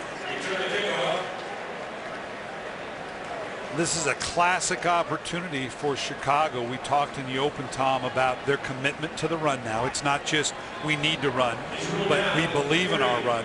They're up by the 2 scores. They need to press that run right now to try to push this Detroit Lion defense around and set the tempo with a physical running game to start out this second half. Should be noted in the opening half, Detroit did a very good job against a run. Bears averaging just barely over 2 yards per carry. Forte at 11 rushes for 20 yards, and not much room here. In fact, he may have lost a yard. Forte in 6 games in his career against the Lions had averaged 141 rushing yards per game and 116 against him in the first meeting. But he has been virtually invisible outside of the 1 touchdown run. But at least there have been the 12 attempts. There's been times when the productivity wasn't there and they abandoned that. The fact that they're continuing to try to push it, I think, is a positive.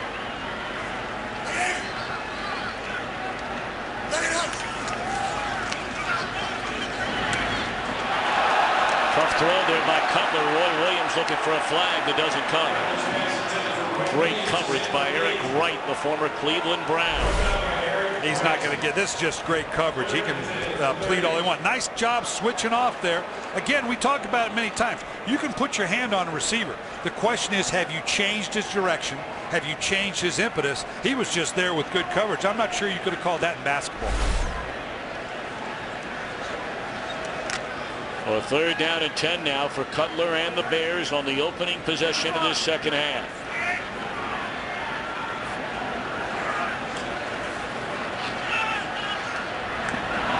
Thrown behind the intended target, the tight end, Kellen Davis. Let's check in downstairs before the punt with Laura Oakman. I talked to Lovie Smith, who first of all wanted to single out Charles Tillman for his great coverage on Calvin Johnson. Offensively, Jay Cutler taking way too many hits, wants to tighten up that protection. Devin Hester, he will be going in the second half, but they did take him in right before halftime, a little bit woozy, evaluated him. Lovie said he is going to try to go, but won't have the same energy. Back to you. All right, Laura, thank you very much.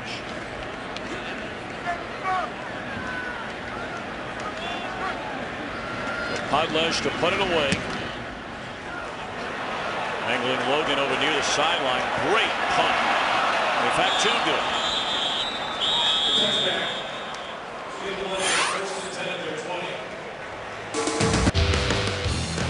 The turnover early forced by Peppers led to a Matt Forte touchdown. Then Nate Burleson stripped by Tim Jennings, who also covered it up.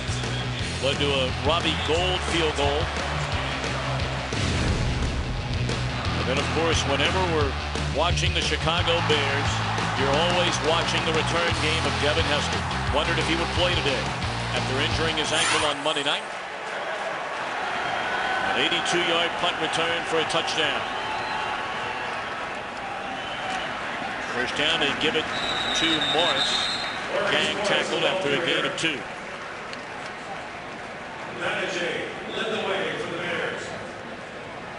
Well, I like the fact that the Detroit Lions are trying some more conventional runs. We've seen Stephon Logan in the backfield. We've seen Nate Burleson in the backfield trying to set up some unique runs, but the straight, more conventional traps and draws from the running back position is going to be a big part of getting Matthew Stafford back on rhythm as well. Touchdown, Chicago! Major Wright.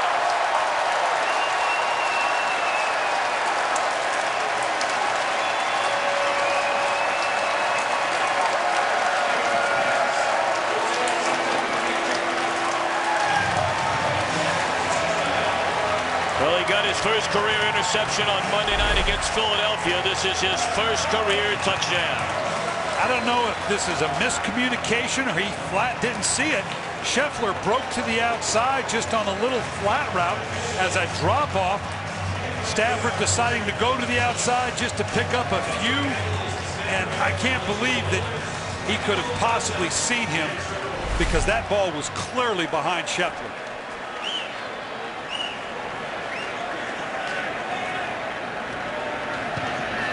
Point after is good. Your defense gives you a 3 and out.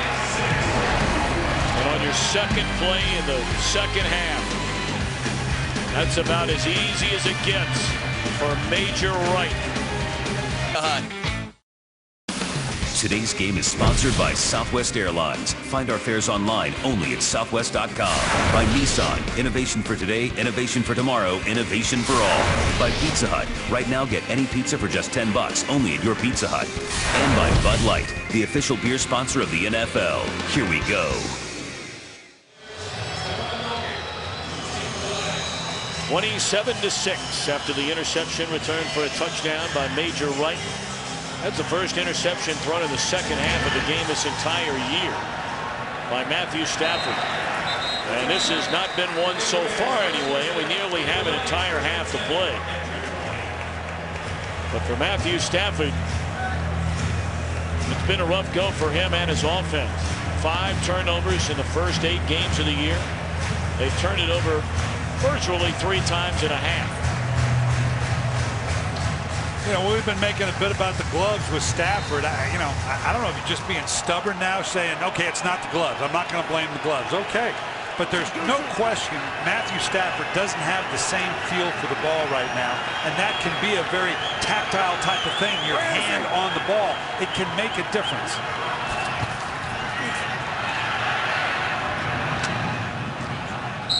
Good throw and a catch made by Burleson for a first down up to the 34-yard line. But make no mistake about it, this game is a long, long ways from being over. They have the weapons, Detroit does, with Calvin Johnson on the outside. Brandon Pettigrew at tight end has had a real solid year. Nate Burleson's been able to come up with some big plays. So they have the assets to get the ball down the field. They just have to develop some type of consistency.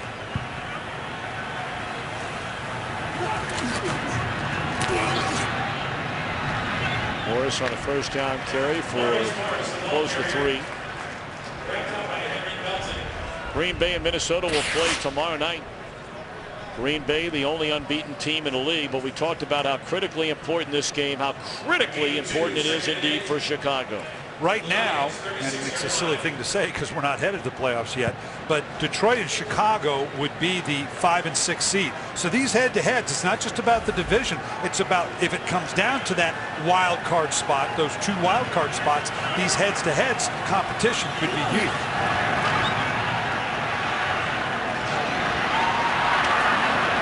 Screen to Maurice Morris, and he'll be about 1.5 yards shy of a first down. Let's check in back in Los Angeles with Kurt Menefee. Well, since you're talking playoff seeding, maybe the Giants-Niners is a battle for the number 2 seed in the NFC. Mario Manningham with the first touchdown by either squad today. Nice catch, 13-yard score. Giants take a 13-12 lead.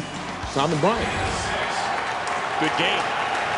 New York, you got to be impressed with what New York's doing, particularly with on the road to New England. If they can hold up against San Francisco, coast to coast, that would be impressive.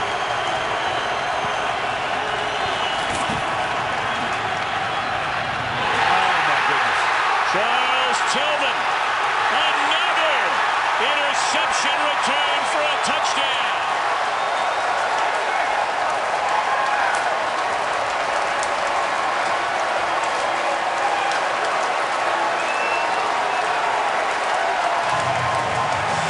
It appeared as though Stafford stared down his receiver right from the snap of the ball.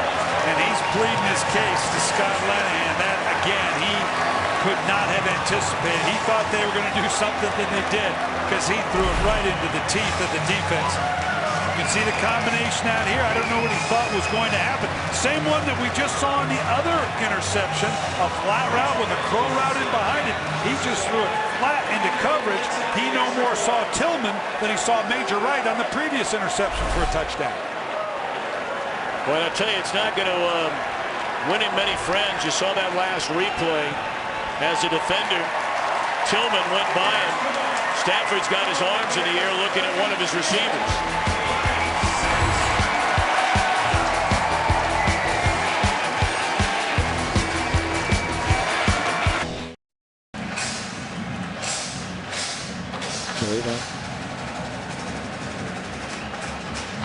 Charles Tillman, his 4th career interception return for a touchdown. This one going for 44 yards.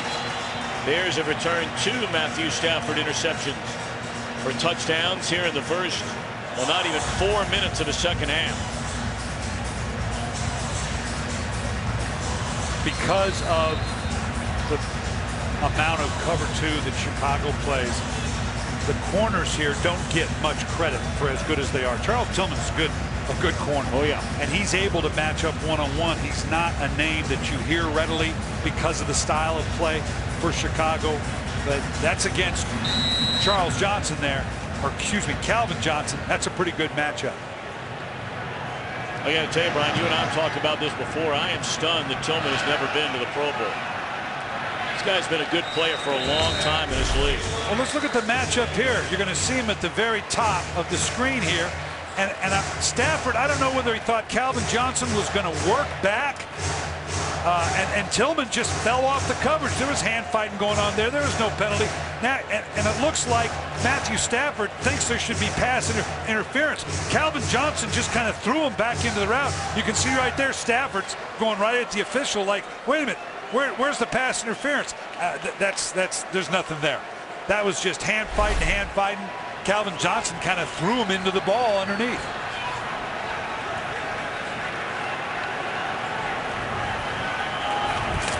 Stafford going to hand it off to Morris on first down. That'll be a gain of 8.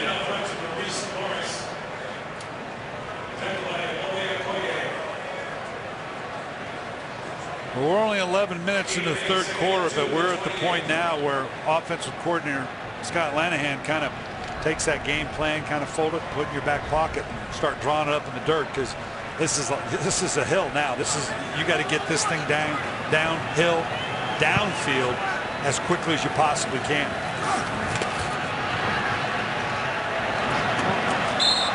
Good coverage by Conti on Pettigrew, and let's check in again back in Los Angeles with Kurt. Tough day for Matthew Stafford. Hey, similar story for Joe Flacco. He gets picked off by David Hawthorne of Seattle, set up a field goal. Baltimore also fumbled 2 kickoffs. Both those set up field goals, and right now the Seahawks trying to pull the upset, 22-10 late in the 3rd. Tom and Brian. Tom, don't ask me how to explain this game. I was getting ready to ask you. I mean, you watch what they did to the Pittsburgh Steelers, Baltimore Ravens, maybe the best team in the AFC. They go out to Seattle, and boy, I don't know how to explain this anymore. It's above my pay grade. I'm not sure anything's above your pay grade. There's a catch made by Pettigrew, and that's a first down to the 34. Well, and you look at these 2 teams right here. Now, on Monday night, and that was a big game, Detroit at home, all but at home, really a dominant 24-13 win, and that score sounds closer than it really was. And now this is as one-sided a game as you and I have done all year long. I don't know how you explain it from one week to the next. Keelan Williams, his first carry of the game. That'll be a 1-yard pickup. Second down upcoming for the Lions. Closing in on the 10-minute mark and rolling the 3rd quarter. Second time in team history the Bears have returned 2 interceptions for touchdowns. Did it against another of their storied rivals, the Green Bay Packers.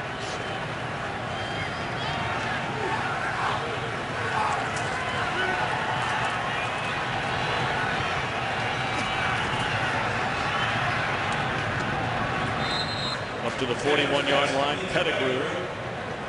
That'll bring up a 3rd down and 4. Of course, give the Bears credit. I mean, this is a team that comes in on a 3-game winning streak.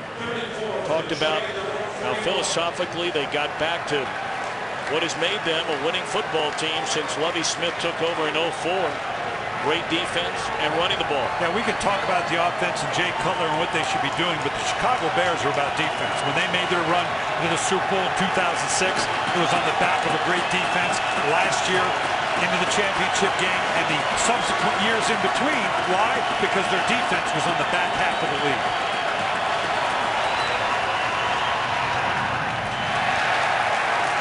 Well, Detroit down 34-6. Will send out the punt team.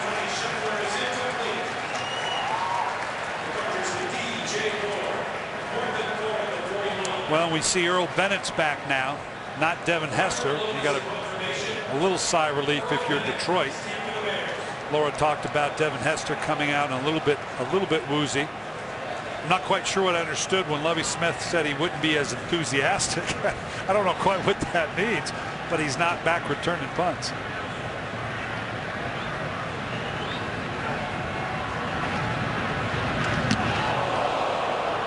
Malone angles to the sideline. It has been a rough start in the first quarter. Verizon. Download NFL Mobile only from Verizon, the official wireless service provider of the NFL. I'd like to remind you, Fox Tomorrow Television's biggest adventure is all new. Loyalty's put to the test when a son must choose between betraying his family and saving the girl he left behind. An all-new Terra Nova.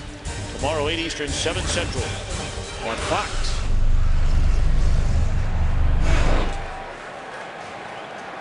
A lot of smiling going on over on that Chicago sideline.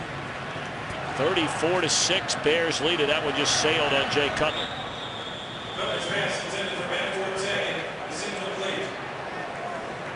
I'd like to remind you, you can get coverage of every NFL game with NFL Mobile. All Star NFL Now. It's pretty cool. Brian, you've got it on your iPad. All of a sudden, you know, you can start punching up any game right on cue and watch it going on around the league. We were watching it before our game started here. Good combination.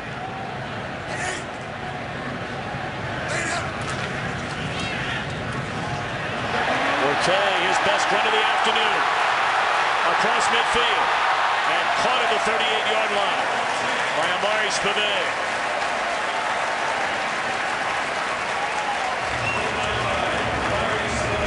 Great block by Lance Lewis, number 60, as you come in here. And what this is the brilliance of Matt Forte. Watch this subtle. Right now, clearly, he got nothing in behind him. Look at that subtle. Do you see that subtle little move to the right? He is so smooth, so subtle. Watch him change directions even subtly here. Mike March talked about Marshall Faulk-like in the sense of his ability to change direction at full speed. Forte's 11th carry of 20 or more yards on the year. That's most in the NFL. And now they'll give him a breather and hand it to Marion Barber.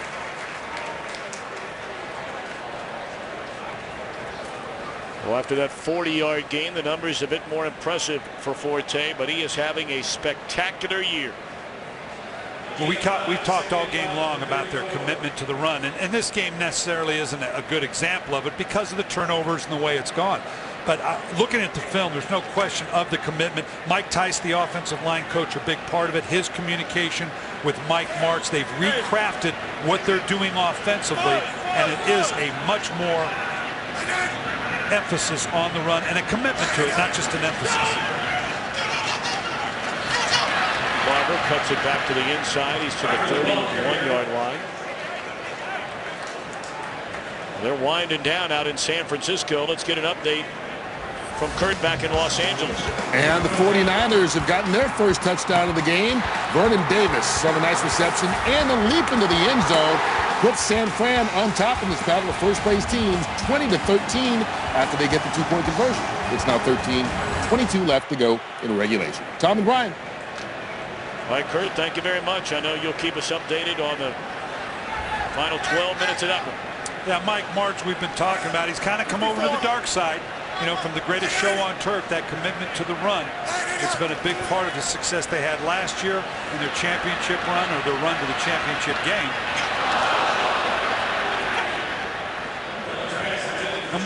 And we've already talked about the difference. Even in this year, when they started out 1-2, Tom, and struggled to get that rhythm in the run, they were averaging less than 17 runs a game. And it showed up because Jay Cutler was making the mistakes we've seen Jay Cutler make. And then they come back and they get on this 4-1 run of games. They're running better than 30 times a game. Changes the whole personality of the team and the opportunity for Jay Cutler to make big plays off of it. 50-yard attempt for Robbie Gould, who's hit 2 of 3 on the afternoon. Good snap, good hold. Does it have enough? Boy, does it have it. Okay, there are a lot of guys who have the elements on their side. Gould is not, and he is. A standing ovation here at Soldier Field. Lieutenant Colonel Ed Godfrey being recognized, U.S. Marine Corps. It's too bad it took so long, but never too late. Stadiums every single Sunday recognizing servicemen and women, and no one sitting down at Soldier Field. And look at the emotion for Lieutenant Colonel Ed Godfrey. That's good great. for him. Wow, that's a great shot. That's a great shot. Doesn't get any better than that. I would imagine his kids, those being perhaps his grandkids, and proud. Oh, you better believe it.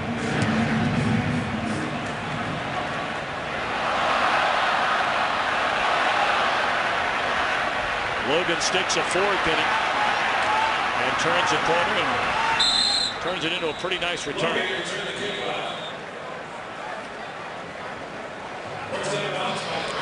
Well, the history of the Detroit Lions over the last decade, we know what they've had to overcome. And Jim Schwartz, when you sit and visit with him, and the mindset, the culture he's had to change, how to learn to be a winner. It's one thing to win games, and they have done that. They finished last year well.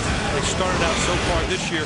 But to learn to be a good team and to maintain that pace as a good team, he has confidence in this team, and he will going forward in this game. But he's got a quarter and a half to show that you do know how to be a good team, even though everything's gone against you. Pettigrew on a short gain. 6-minute mark to go in the third quarter.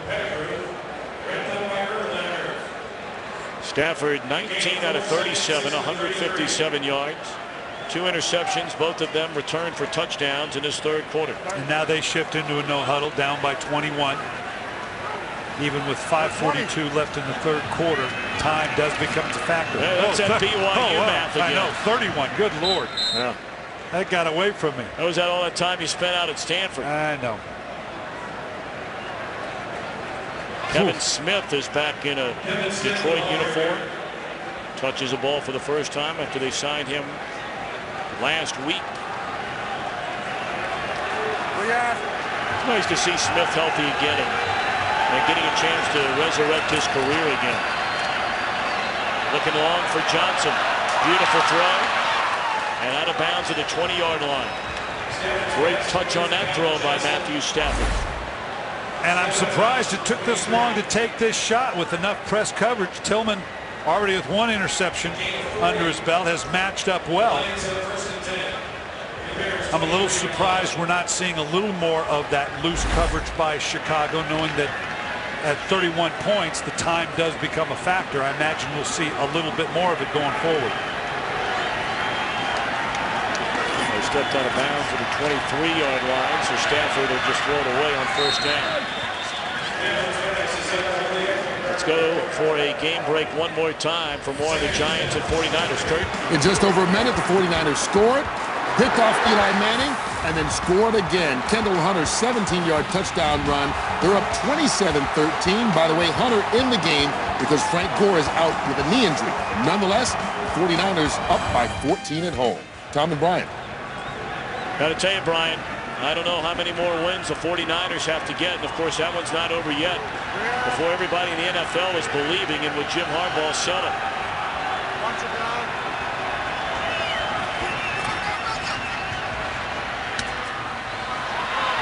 Titus Young came back to get it. And then stretches ahead down to the 10-yard line for a first down. When you talk about San Francisco, we're there next week. Anxious to see. We had them early in that tight loss to their only loss to Dallas, and their only loss that they easily could have won. They're winning it the old-fashioned way: play great defense, run the ball. Alex Smith not turning the ball over.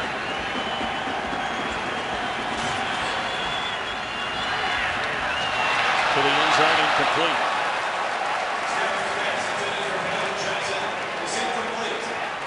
We're giving him plenty of opportunities. Matching up one-on-one with, and this says a lot about Lovie Smith's confidence in Tillman to go one-on-one with Calvin Johnson. Not too many opportunities more than this. He'll normally make that catch, but on a night like tonight, nothing seems to work.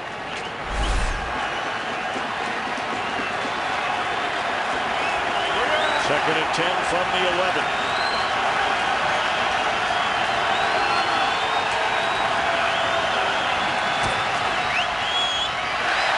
Try to come back to Johnson again. It'll be third down.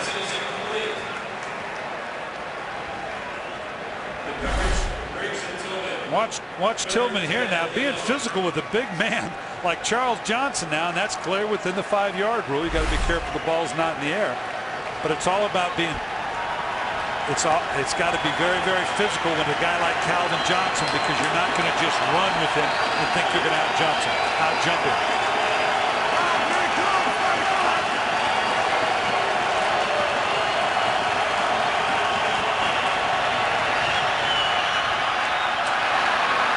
Scheffler dropped it. That ball's right on the money.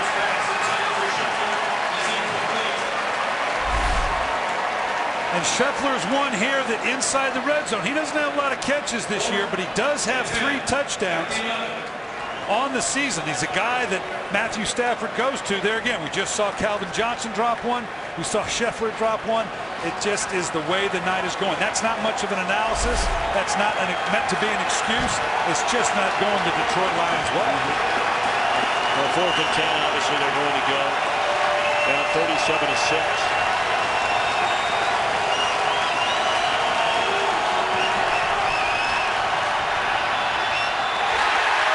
Jump ball looking for Calvin Johnson, and it's batted down.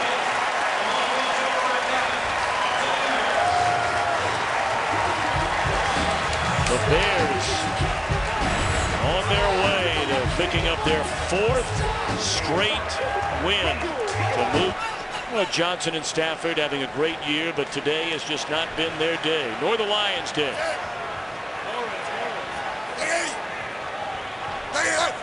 For the quarter and 4 minutes still to go. First down carry by Barber.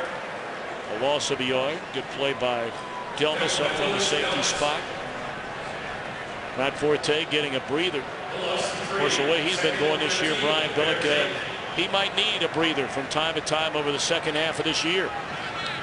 You know, when you have a back like Matt Forte, and obviously if the Bears can continue to stay on this path, you do have to take into account, you like to keep a guy under that 350 touch number count, because there's a cumulative fatigue. You'd like for him to be pretty fresh in the playoffs.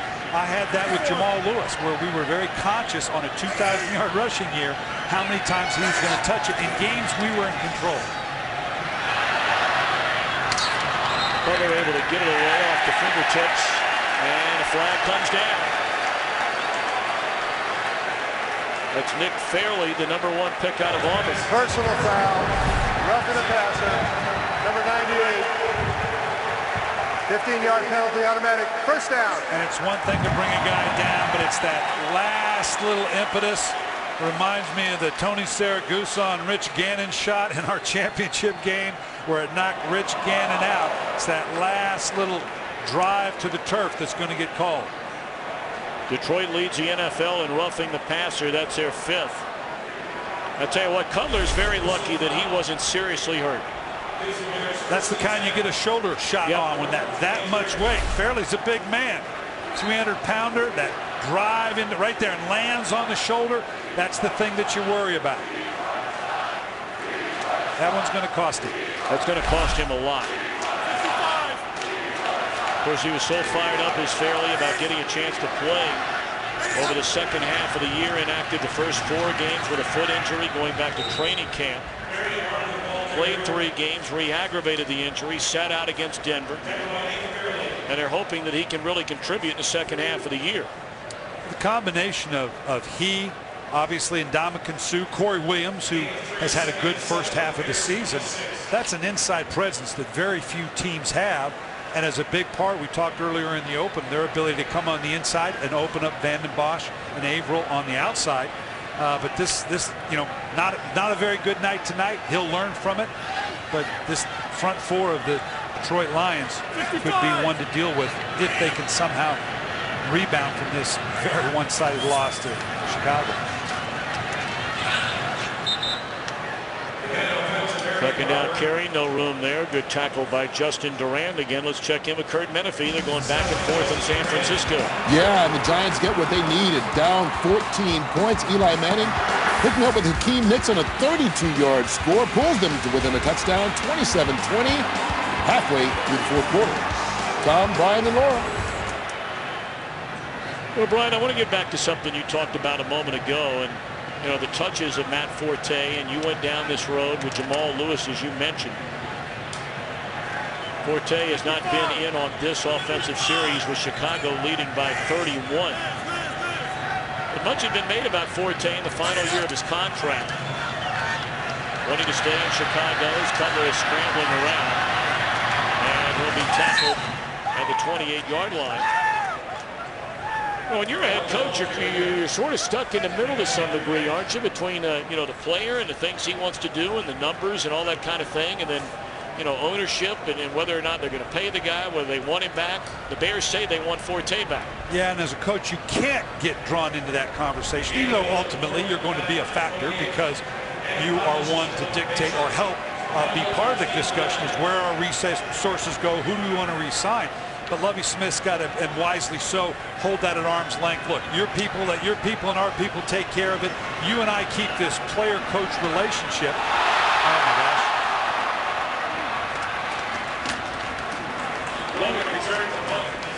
Logan bobbles it, but recovers it at the 21. And we're seeing an example of it here. This is very smart on Lovie Smith's part. You don't get too many games like we are now with a 31-point lead to where you can put your star player down and give him an opportunity.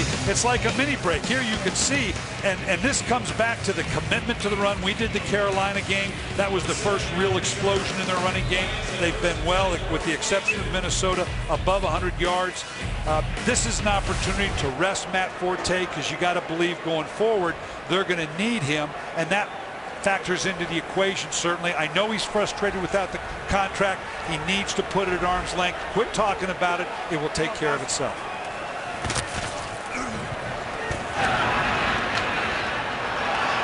Kevin Smith up across the 35 to the 37-yard line. You know, we brought up Smith earlier. Drafted in the 3rd round in 2008. You may remember his rookie year. He ran for nearly 1,000 yards. Came back in 09. Had over 1,200 yards from scrimmage, but then got hurt early in the first half of last season and went on the injured reserve.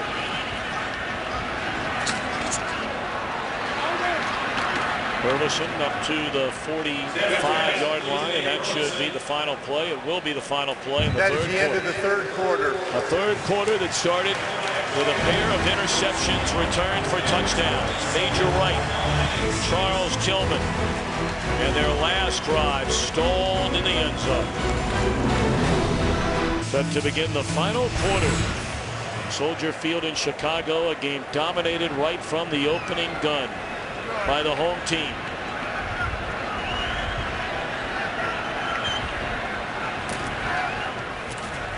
Calvin Johnson is leveled by Lance Briggs, and a penalty flag is not thrown. Or is it? Yes, it is. Looked like a jarring hit to the head by Briggs. Personal foul, unnecessary roughness, defense. 15-yard penalty, automatic first down. You're just going to see Lance Briggs here come in. This is the one that frustrates the player. They think they're just playing football. He leads with the shoulder. Needed to lower the target a little bit. because even though it started low, it worked its way right up into the head, and we know that's going to get called and fined. Okay, this thing, the officials better do whatever it is they need to do and visit with the coaches on the sideline, because this thing has a chance to get ugly. It does. When you have this much time and it's so lopsided, the emotions start to creep into it. You're exactly right. The officials have got to jump all over anything that pops up. Well, make no mistake about it. There are going to be a lot of teams around the league. And whether you believe the Lions play dirty at times, whether you believe they're right on the edge, whether you believe they're just a team that is playing through the whistle, the bottom line is they are creating the perception out there that they're doing some things that a lot of teams don't like. Now, some people will say, well, too bad. And you know what? Maybe that's the case. But when teams get a chance to now turn that around on you, you can take it to the bank. It's coming. Sure. And they're not going to throw up any white flags. Hey, we'll give what we get. We'll get what we give. And remember, let's remember this rivalry now. This is one of the old-time rivalries. Detroit, Chicago. It's a heated rivalry. It doesn't feel right that way this second because it's so one-sided, but that doesn't mean the passion's still not there.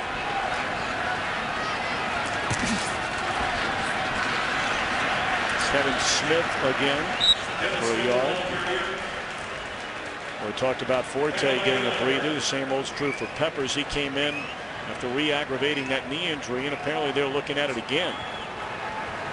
And when you're up by 31, this is the opportunity to give some of your star players a chance. Like I said earlier, you don't typically get this kind of an opportunity in an NFL game, and you got to take advantage of it when you can.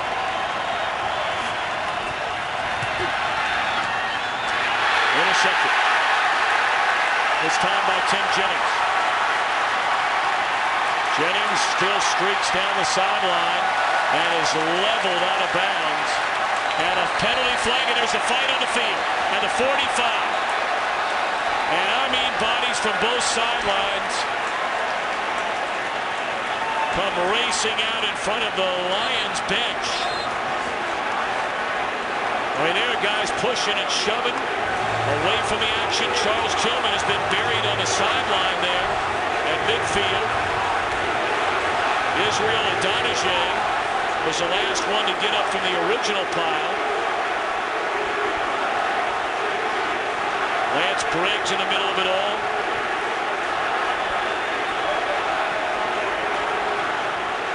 The NFL will be able to operate a hedge fund after all the fines for this game.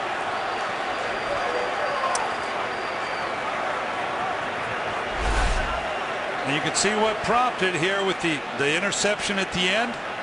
Guys hustling to the end, and then the sideline just erupts. I'm not quite sure. I think it started with Stafford, to be honest with you, because he grabbed DJ Moore by the helmet, it looked like, and threw him to the ground. Pay attention of what happened with Stafford as he now grabs the back of the helmet of Moore and pulls him straight down to the ground. And then Moore retaliated by going back at him, and the melee ensues. Yeah, because this itself was no big deal. I thought it was maybe the shot out of bounds, but clearly it was the exchange between Moore and Matthew Stafford. And you got to give the officials great credit to sort that thing out, because that thing looked like it was going to last a while. More reminiscent of a hockey game there. You see the Blackhawks jersey. But nice job by the officials, because, boy, you threw yourself in the middle of that. That's a lot of big people. Detroit is challenging the ruling on the field that after the interception, the defender was down by contact. This goes back to the interception in the spot, back at where the interception took place. Those were the last words I was expecting after all that from Pete Morelli.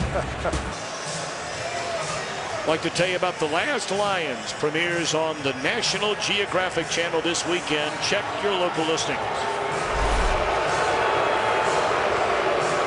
Clearly here he's down.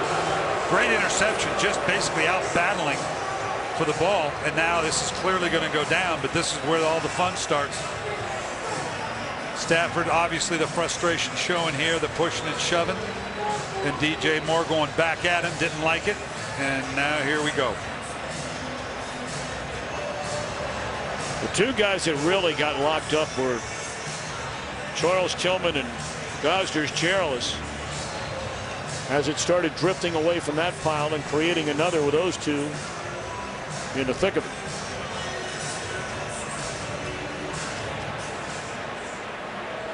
Well, both coaches have to make a concerted effort to get it under control now.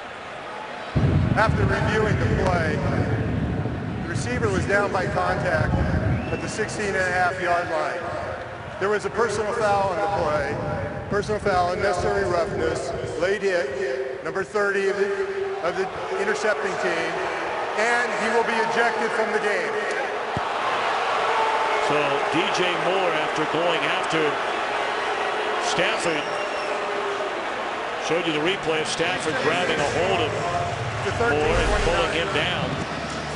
And you can say this is the typical second act, you know, what Stafford did. How serious was that? But the fact that he came back at him the way he did. And when I say the coach has got to just get this under control, it's really harder for Lovie Smith right now. When you're up, you can understand the frustration where Detroit is right now. As Lovie Smith with his team, you do not want to let the focus. This is where injuries happen. The fans are applauding it. It's easier to have that attitude when you're up by 31. This is where you can't let the focus get away from your football team. We got 13 minutes and 20 seconds still to play. Not only from the standpoint is you got to look sharp, but this is where injuries happen if you don't keep the focus, and that's just an example. It all really began on this play, and this is a dirty play.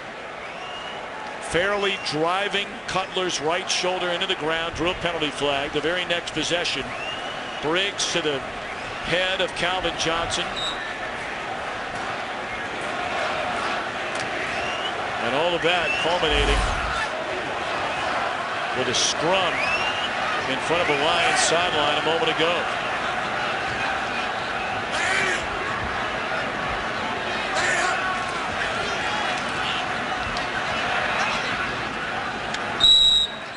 Forte back in the game and back to the line of scrimmage.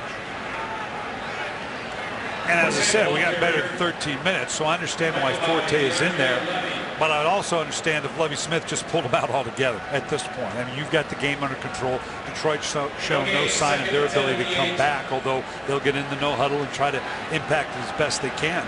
But we're at midway point of the season, and a back never really does. At this point, a back very rarely even practices because the cumulative hits. I've always said the running back takes more of a pounding in pro football than any other position by far.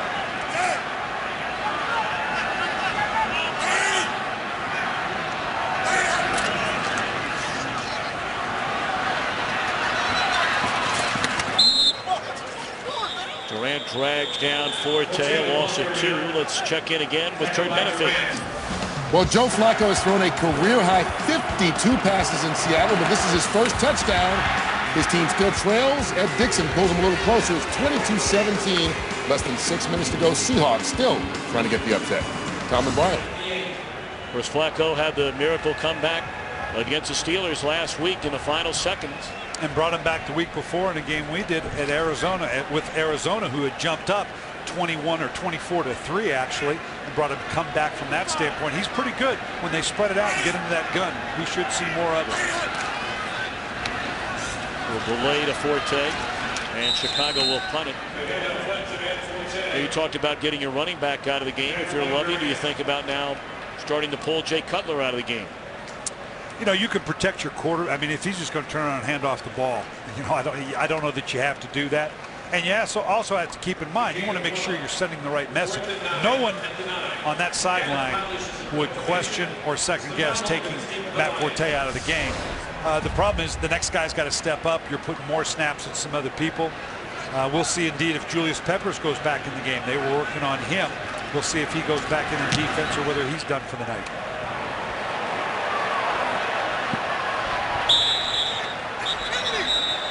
Penalty flag down. You know, you saw those numbers a moment ago for Cutler. 9 of 18 for 123 yards. He's not thrown a touchdown, nor has he thrown an interception. Forte has run for 61 yards. If somebody would have told you Cutler throwing and Forte rushing would not have 200 combined yards, and the Bears had 37 points. You'd have never bought it. No, or the next question is, okay, where did the turnovers come? Tell me what Devin Hester did, because I had to know. There's a whole bunch of special teams play and a whole bunch of turnovers. Let's add up the interception yards that go the other way and add it on to Cutler and Forte, and now the yards will make sense. You got it.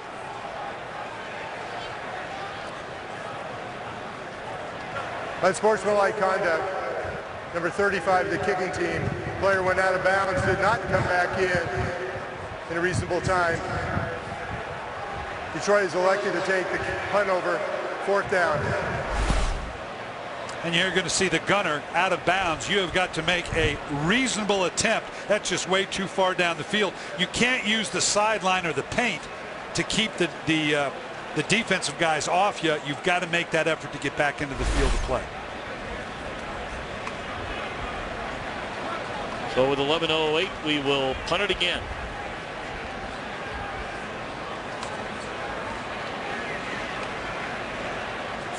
These are the times, as I said, as a coach, that really, it's great that you're up this way and you can see that you got a victory likely in hand. But there's so many things you worry about: the focus of your team, the health of your team, any other number of decisions in terms of how are we going to finish this out. It tells you as much about your team as a come from behind win.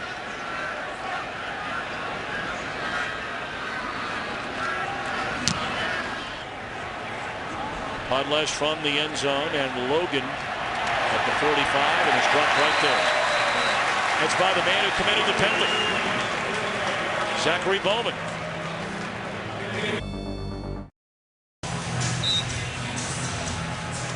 (37-6) with 10:59 to play. Talked about the Bears with just 191 yards of offense. But Brian, you challenged us to figure out the total yards on a punt return for a touchdown, 2 interception returns for a touchdown. That would add up to a total of 150 yards. And that would make sense. Yeah, those numbers up. 24-yard return on a touchdown by Major Wright, 44 by Tillman, and the 82-yard punt return for a touchdown by Hester.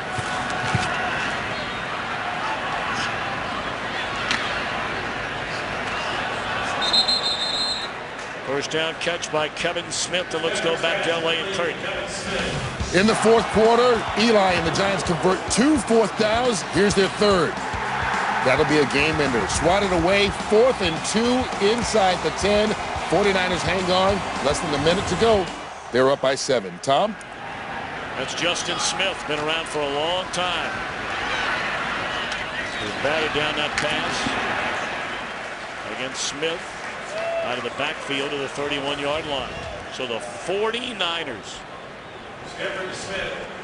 1 loss on the year, and of course the back half of their schedule, Brian, is loaded with divisional games, and let's be honest about it. Their division is without a doubt the worst division in the NFL, at least so far, out in the NFC West. You and I will see them against Arizona next week. Burleson the catch down to the 12-yard line. Green Bay's schedule is considerably tougher over the second half of the year, and with only 1 loss separating the 2 teams, it's not inconceivable the 49ers could end up with a #1 seed. And what a difference between that #1 seed being in San Francisco rather than having to go through Green Bay.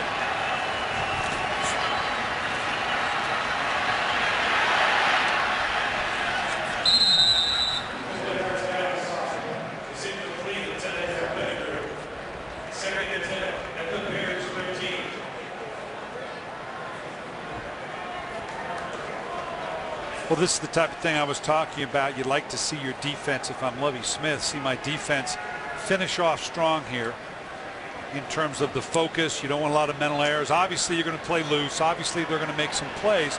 But defensively, you want to finish strong and show that you know how to finish off a game like this.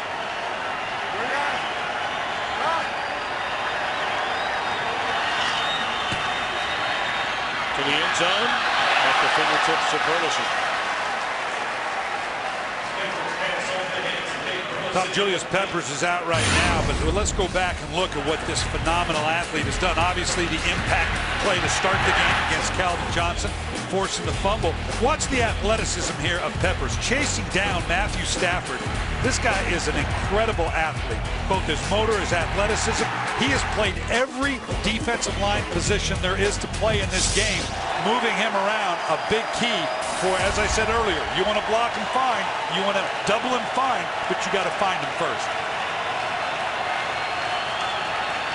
Peppers standing and watching a 3rd and 10. Intercepted in the end zone. This one by Corey Graham. Penalty flag is down, and it's going to be holding. Holding, number 76. Penalty will be declined. Against Detroit, penalty is declined.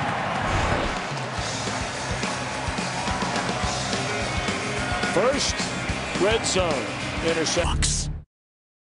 Today's game is sponsored by Chase. Don't get shortchanged. Get your cash back with Chase Freedom.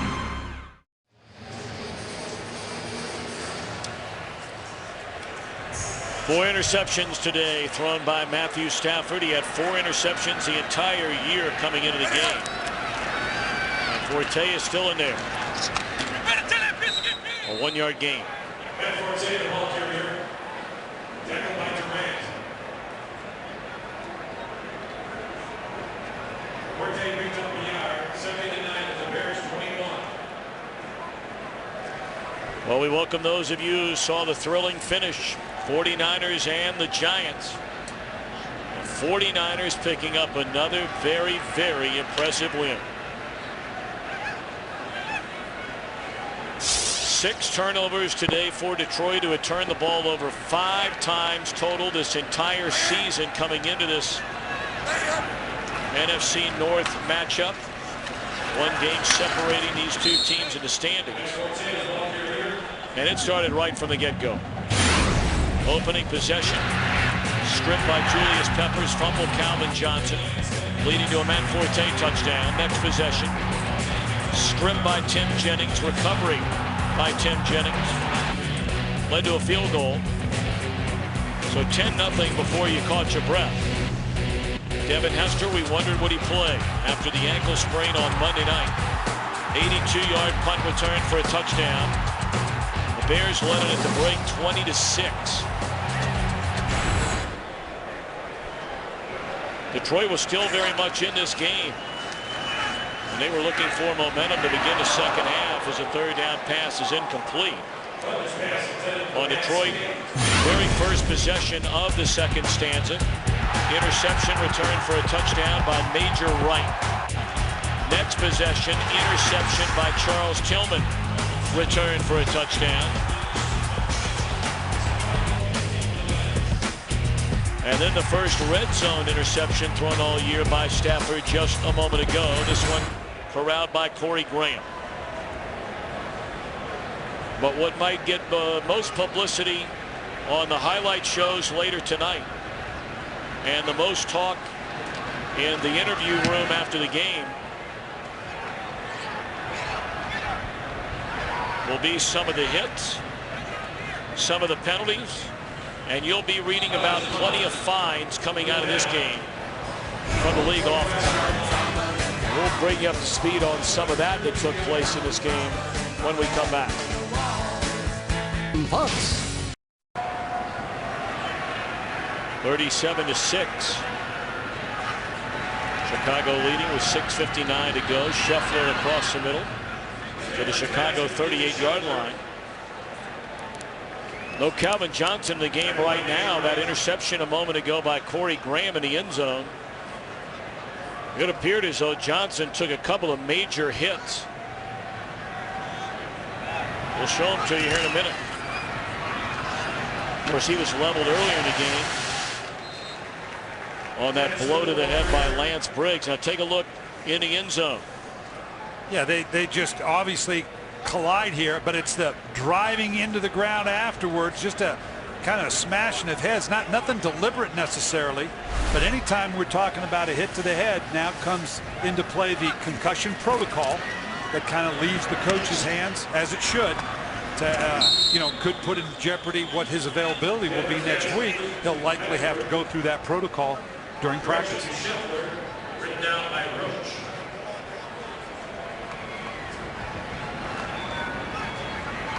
Well, it hadn't been all that long since the Lions turned it over 6 times in a game, less than 2 full years. Keeping in mind they had 5 turnovers coming into the game total. Titus Young to the 10. Stanford to Young complete. Right here, it's first and goal at the 10. We talked about what Chicago could get out of the game here in terms of finishing. Well, Detroit the same way. I don't care if you're down by 51. You want to finish strong. You want to, as a coach, what can I teach from this? This thing has been, I don't know that I'm going to show a lot of this film to my guys, but I will the latter part of the game to see how we execute it at the end of the game. Nearly intercepted by Conti. Second and goal at the 10. You know, for those of you that were watching the Giants and the 49ers, it all began with Nick Fairley driving Jay Cutler's right shoulder into the ground, drew a penalty. Next possession, Briggs drew a penalty on a hit to the head. And then on a punt return, Matthew Stafford on an interception return, I beg your pardon, got tangled up with Corey Graham. Graham went back after Stafford, was thrown out of the game. That was DJ Moore, I beg your pardon, who went back after Stafford, and then, oh, you know what broke loose. Third and goal from the 10. Well, this had the potential to be unbelievable. As I said at the time, the officials did a great job, and you can see the coaches there trying to separate it as well.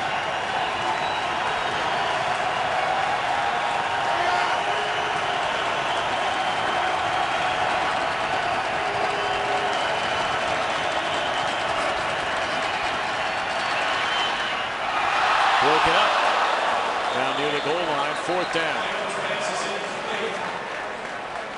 And a penalty flag back behind the line of scrimmage. This might be against, well, we'll see.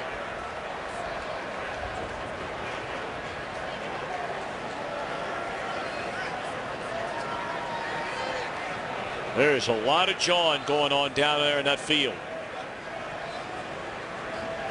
Personal foul, chop block. Ooh. Number 51 offense. Penalty will be declined. 4th down. Watch Dominic Paoli.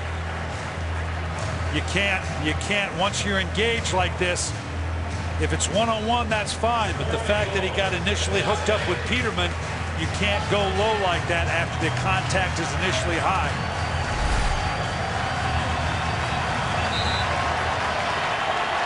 So Dominic Raiola,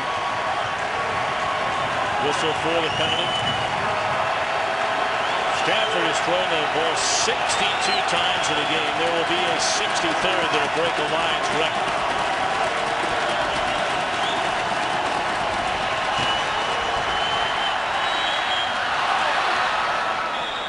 Into the end zone, and that is a touchdown for Scheffler.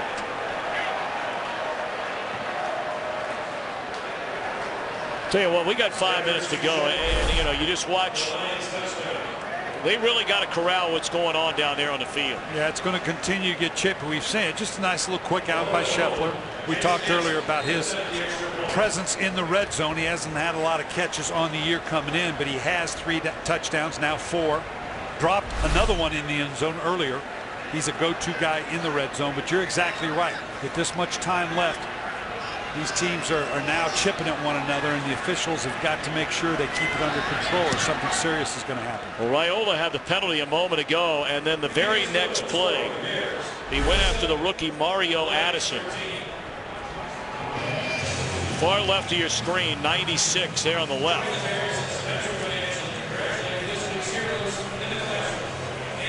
Now, the fact that itself is not illegal because it was one-on-one. Right. We need to differentiate between the two. Now, obviously, late in the play here, some chipping going on as well. That's the kind of thing you're talking about, Tom. But it's important to point out the first one was a penalty because Peterman had engaged the defender. You can't cut someone at the thigh level or below when he's engaged. The second one is just one-on-one. You and me, we went at one another. It's tough, good football.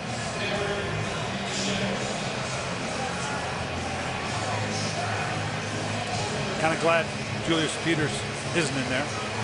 Peppers, excuse me. That's the last thing you want is your lead horse and Julius Peppers in the game when that type of stuff is going on. That's what you worry about. Not, I mean, you don't want to get anybody hurt. Don't get me wrong, but you got. That's why I'd be very surprised if with 5 minutes, I'll be shocked if we see Devin Hester go back in there. Bears expecting an onside kick. 5 minutes left. The ball continues to blow off the tee. We expected the wind to be a much bigger factor, and maybe the players will tell us after the game it was a really big factor. Well, here it gusts. You know, I was down the field before the game, and this is always an issue when you're playing in Chicago, but it doesn't look like it was much of a factor today.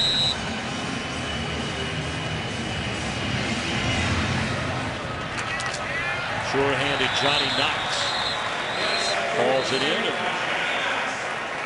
Bears will come out on offense, and Caleb Haney will take over at quarterback for Jay Cutler. Well, when you look what's coming forward for these teams, you know,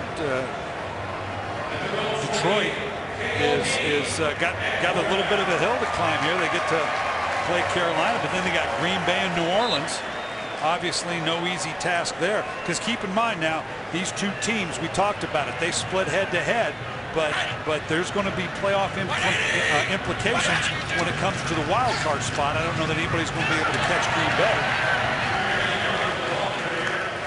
You know, the only thing, if you're a Lions fan, Brian, that you're saying to yourself, and believe me, after all the tough years they've had in Detroit, not only on the football field but in that city in general, they're elated this team has started 6-2, and rightfully so. But you look at who they played and who they beat. And really, they had that gift-wrapped win against Dallas when Tony Romo threw all those interceptions in the second half, and they rallied back. They lost to the two best teams they had played this season, the 49ers and the Falcons. They beat these Chicago Bears early on. Yeah, but you play who you play in order to give you. We could say the same thing about the New York Giants, and we're going to be tested in the second half. I think they're a good football team, but obviously they've overcome a huge legacy of 10 years of futility. You got to give Jim Schwartz, Martin Mayhew credit for what they've done there. They've had a certain level of success, but now taking it to that next level, to be a playoff caliber team, to be a championship caliber team. That's the next step for them, and obviously it's not showing up today. And the other matchup you did not see, and Brian, you alluded to it, these Lions have 2 games left with the Green Bay Packers. They have that road game at New Orleans. They have a road game in Oakland. They play San Diego at home.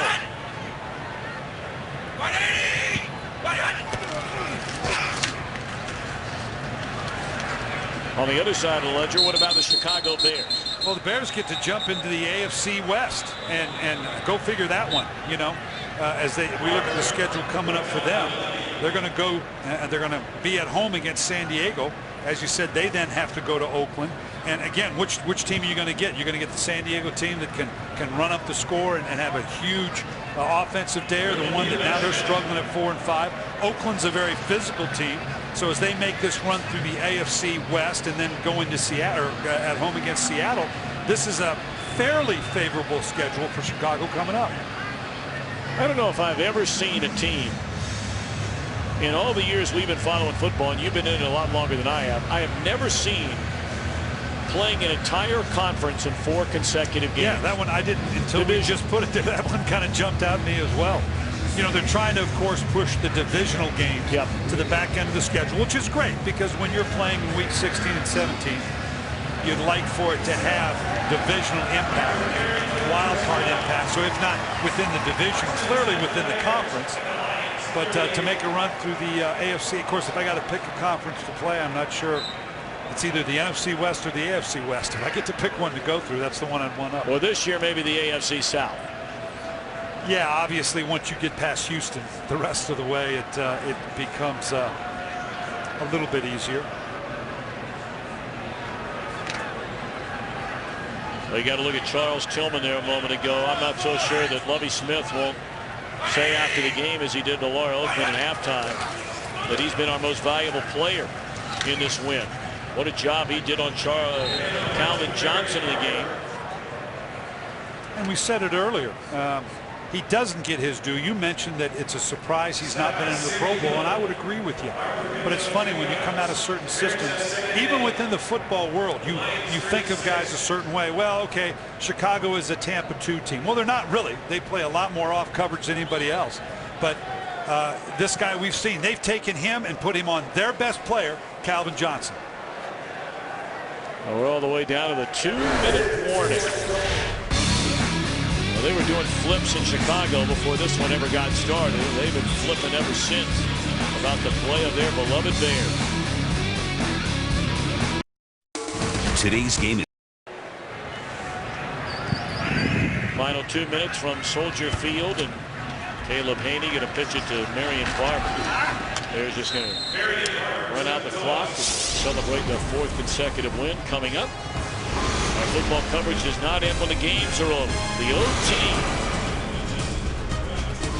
Break it all down from today. Look ahead to next week. America's #1 postgame show. The OT presented by Lowe's. Coming up right after the game, only on Fox. This has been a lengthy game here in Chicago.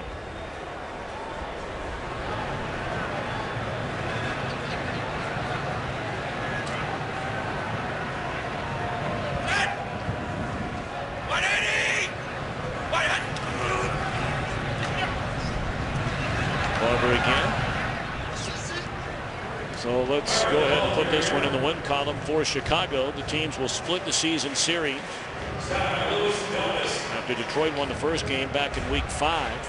So the Bears and the Lions will be tied. And right now, both of those teams would be in a playoff. Yeah, and you're at the point in the season, of course, the coaches, what do we always hear from the coaches, players, it's just who's up next. We don't worry about it. We're just going to play the next team. But you start paying attention because these two teams are going to be competing for wild card. You know, maybe Chicago or Green Bay falls apart. I doubt it. We saw them last week. That team's not going to fall apart as long as Aaron Rodgers is healthy. But you start watching the San Franciscos, the New Yorks, the Atlantas, the New Orleans to see how that matchup is going, because that's who you're going to be competing for the 2 wild card spots. Well, this ought to wrap it up. Final 15 seconds will tick away. Just not the Lions' day today. They've been off to a good start. Jay Cutler and the Bears win their 4th straight game. Matthew Stafford will try and put this one behind him and get ready for next week. 37-13, Tillman and the Bears win it. Back with more from Soldier Field in a moment.